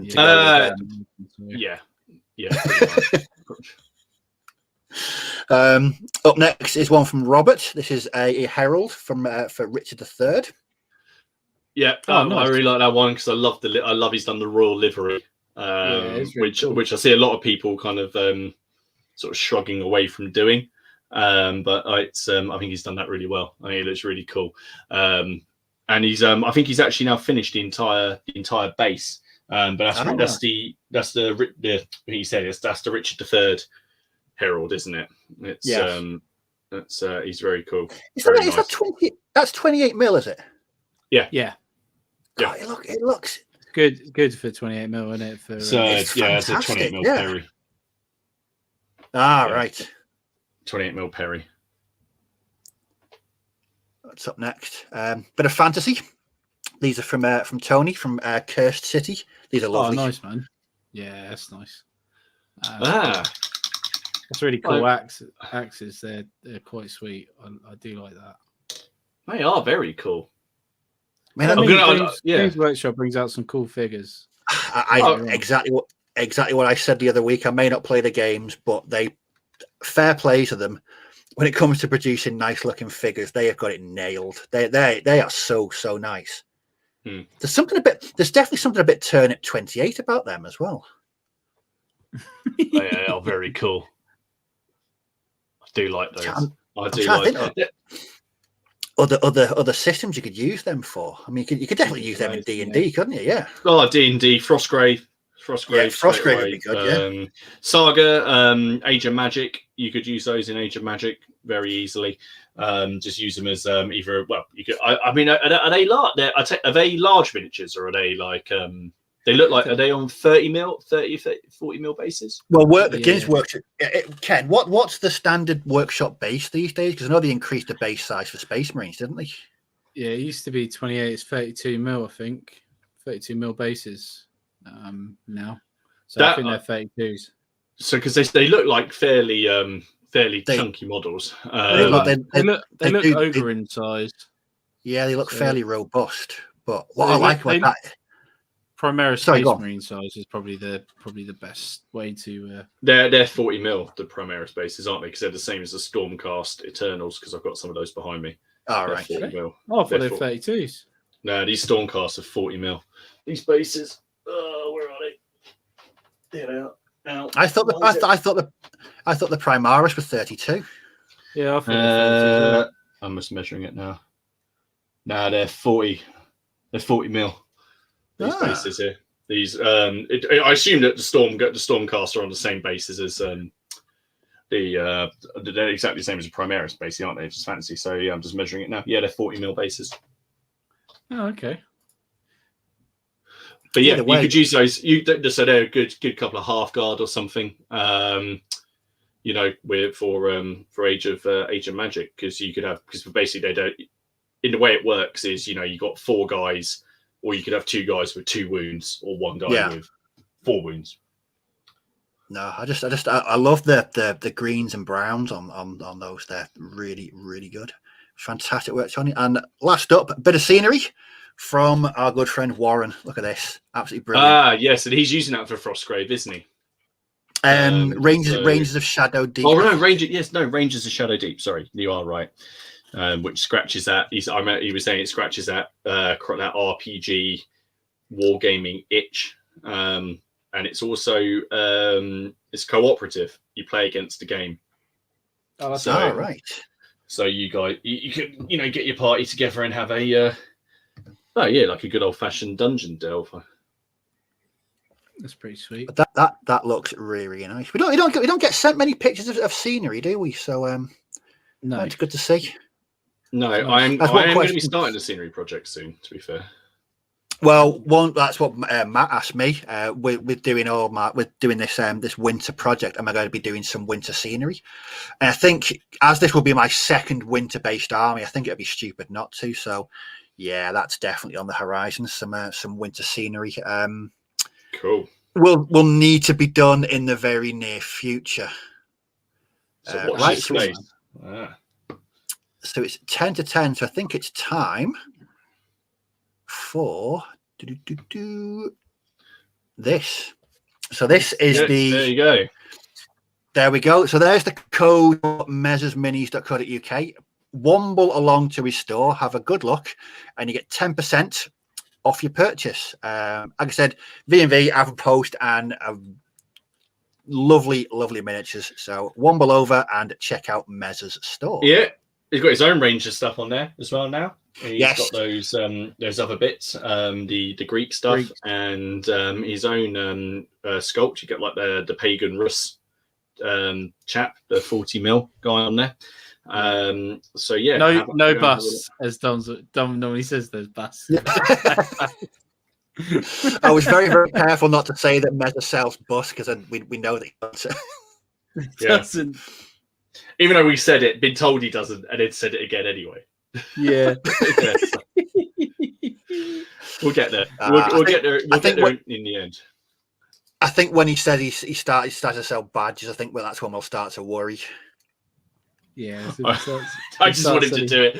I just wanted to do it so Dom has to read it out. that would make my day. I think this whole thing didn't start off as that. It was just me and like Steve was saying you bought it, and I was like, oh, I've already got some, or maybe I'll paint some of those up. And then it's just Dom, the slow descent of Dom wondering what's happening. But I can't. But it's not a new thing, is it, Steve? Like, it's been out for 6 years. It's been out quite a long time. Oh, yeah, it's been out for ages. Martin, here's a question for you. Here's a comment for you. Hey, Martin, can I buy just one figure? Oh, what of my land there? They're in bases of 6, so I'd have to price it off. I'm flattered that you like them that much, so thank you. That's great. Thank you very much. I'm gonna sell them all as a single unit though. In this time. But I'm going to be an eBay bid. Martin's seventh son will even sign the bottom for you. My eBay handle is just Seventh Son. That is just my eBay handle.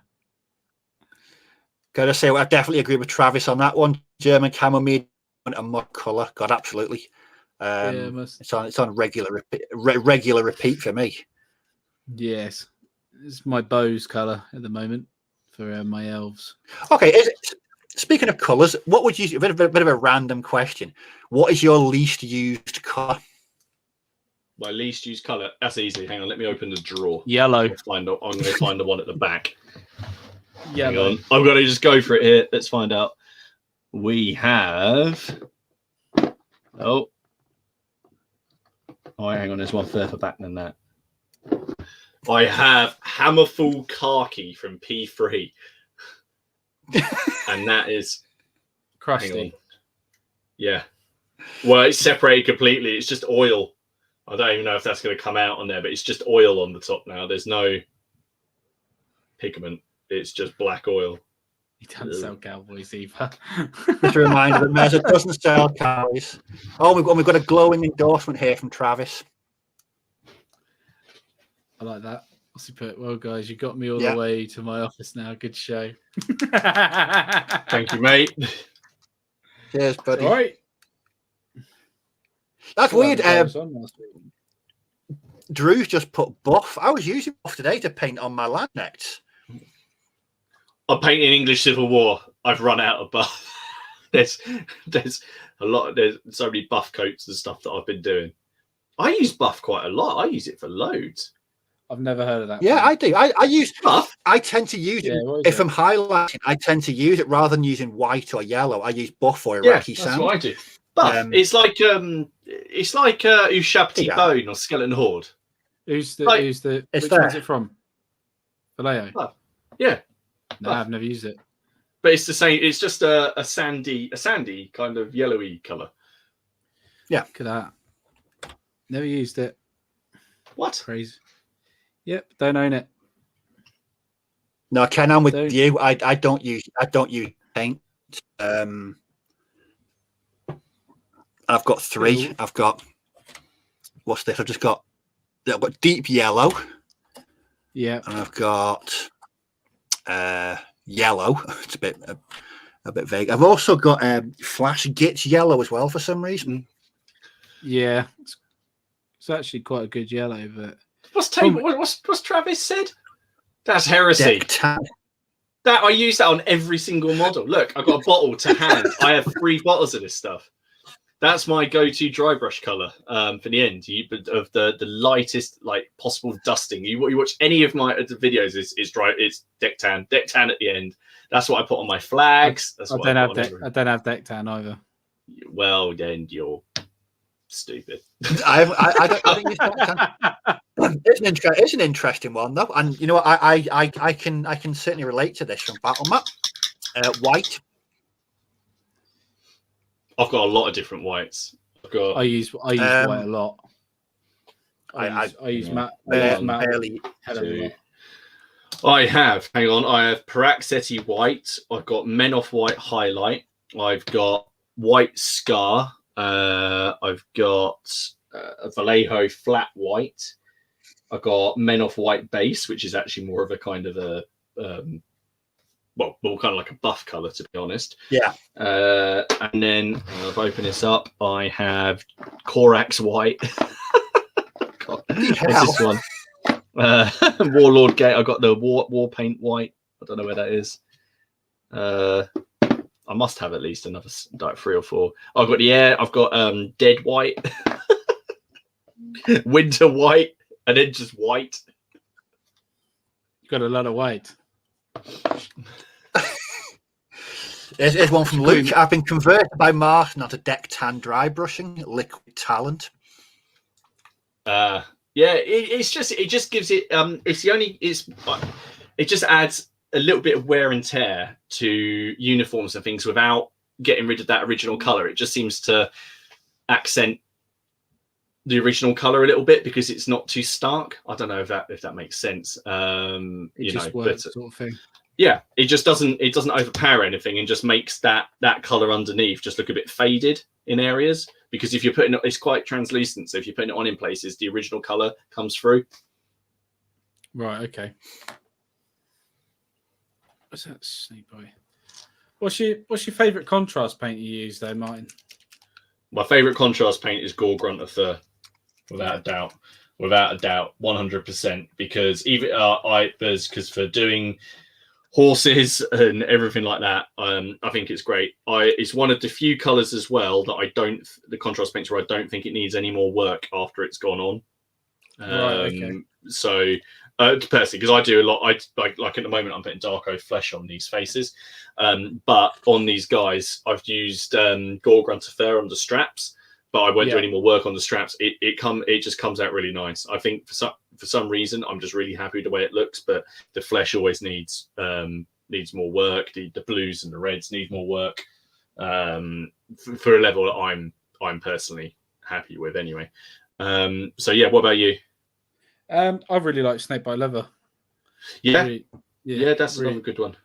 I think the browns for the contrast are the best. Yeah, definitely. They are really good. Yeah, I've never used contrast paints. You still not, have you? Jesus. No. Oh shit. That was 2. That's 5 quid. I don't know what to do. That's still not a pint where I live. I'd just like to add. Bloody hell. £5 up here, you get 4 pints, a packet of crisps, and the bus fare. I was going to say, you just get a mortgage. You just get a mortgage. You just get a mortgage, yeah.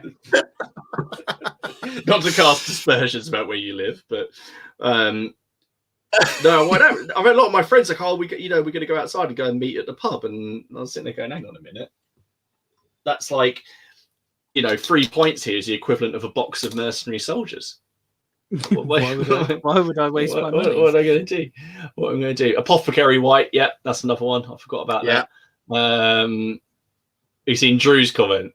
I quite like that. Yeah. Potential idea for future guests. A guy sits in the GWs and picks up the paint names.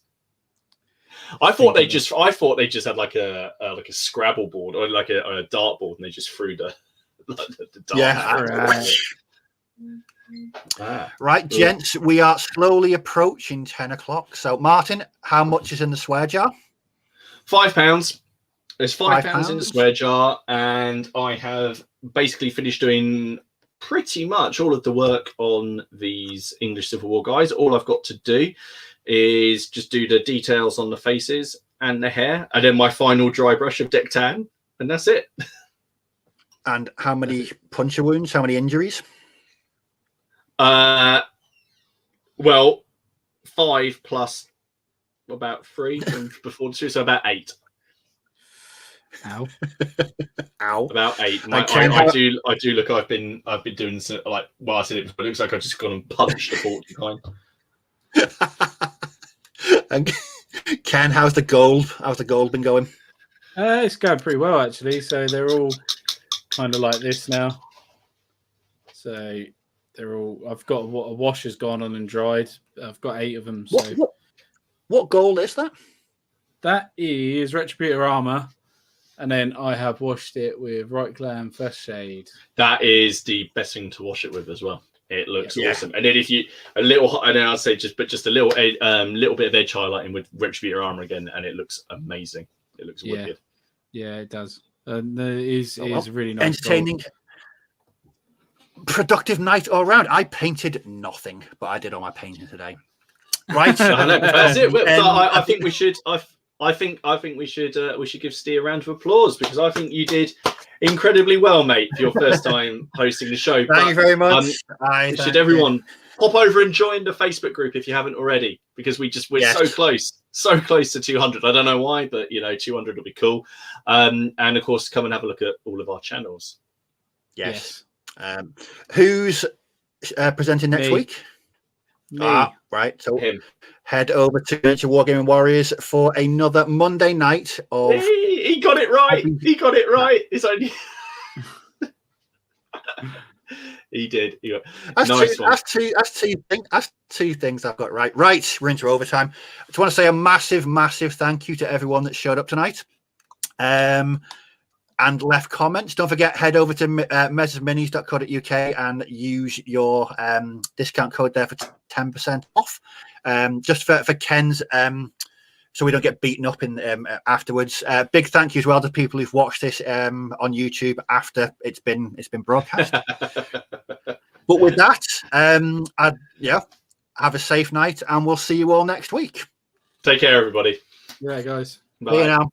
Bye.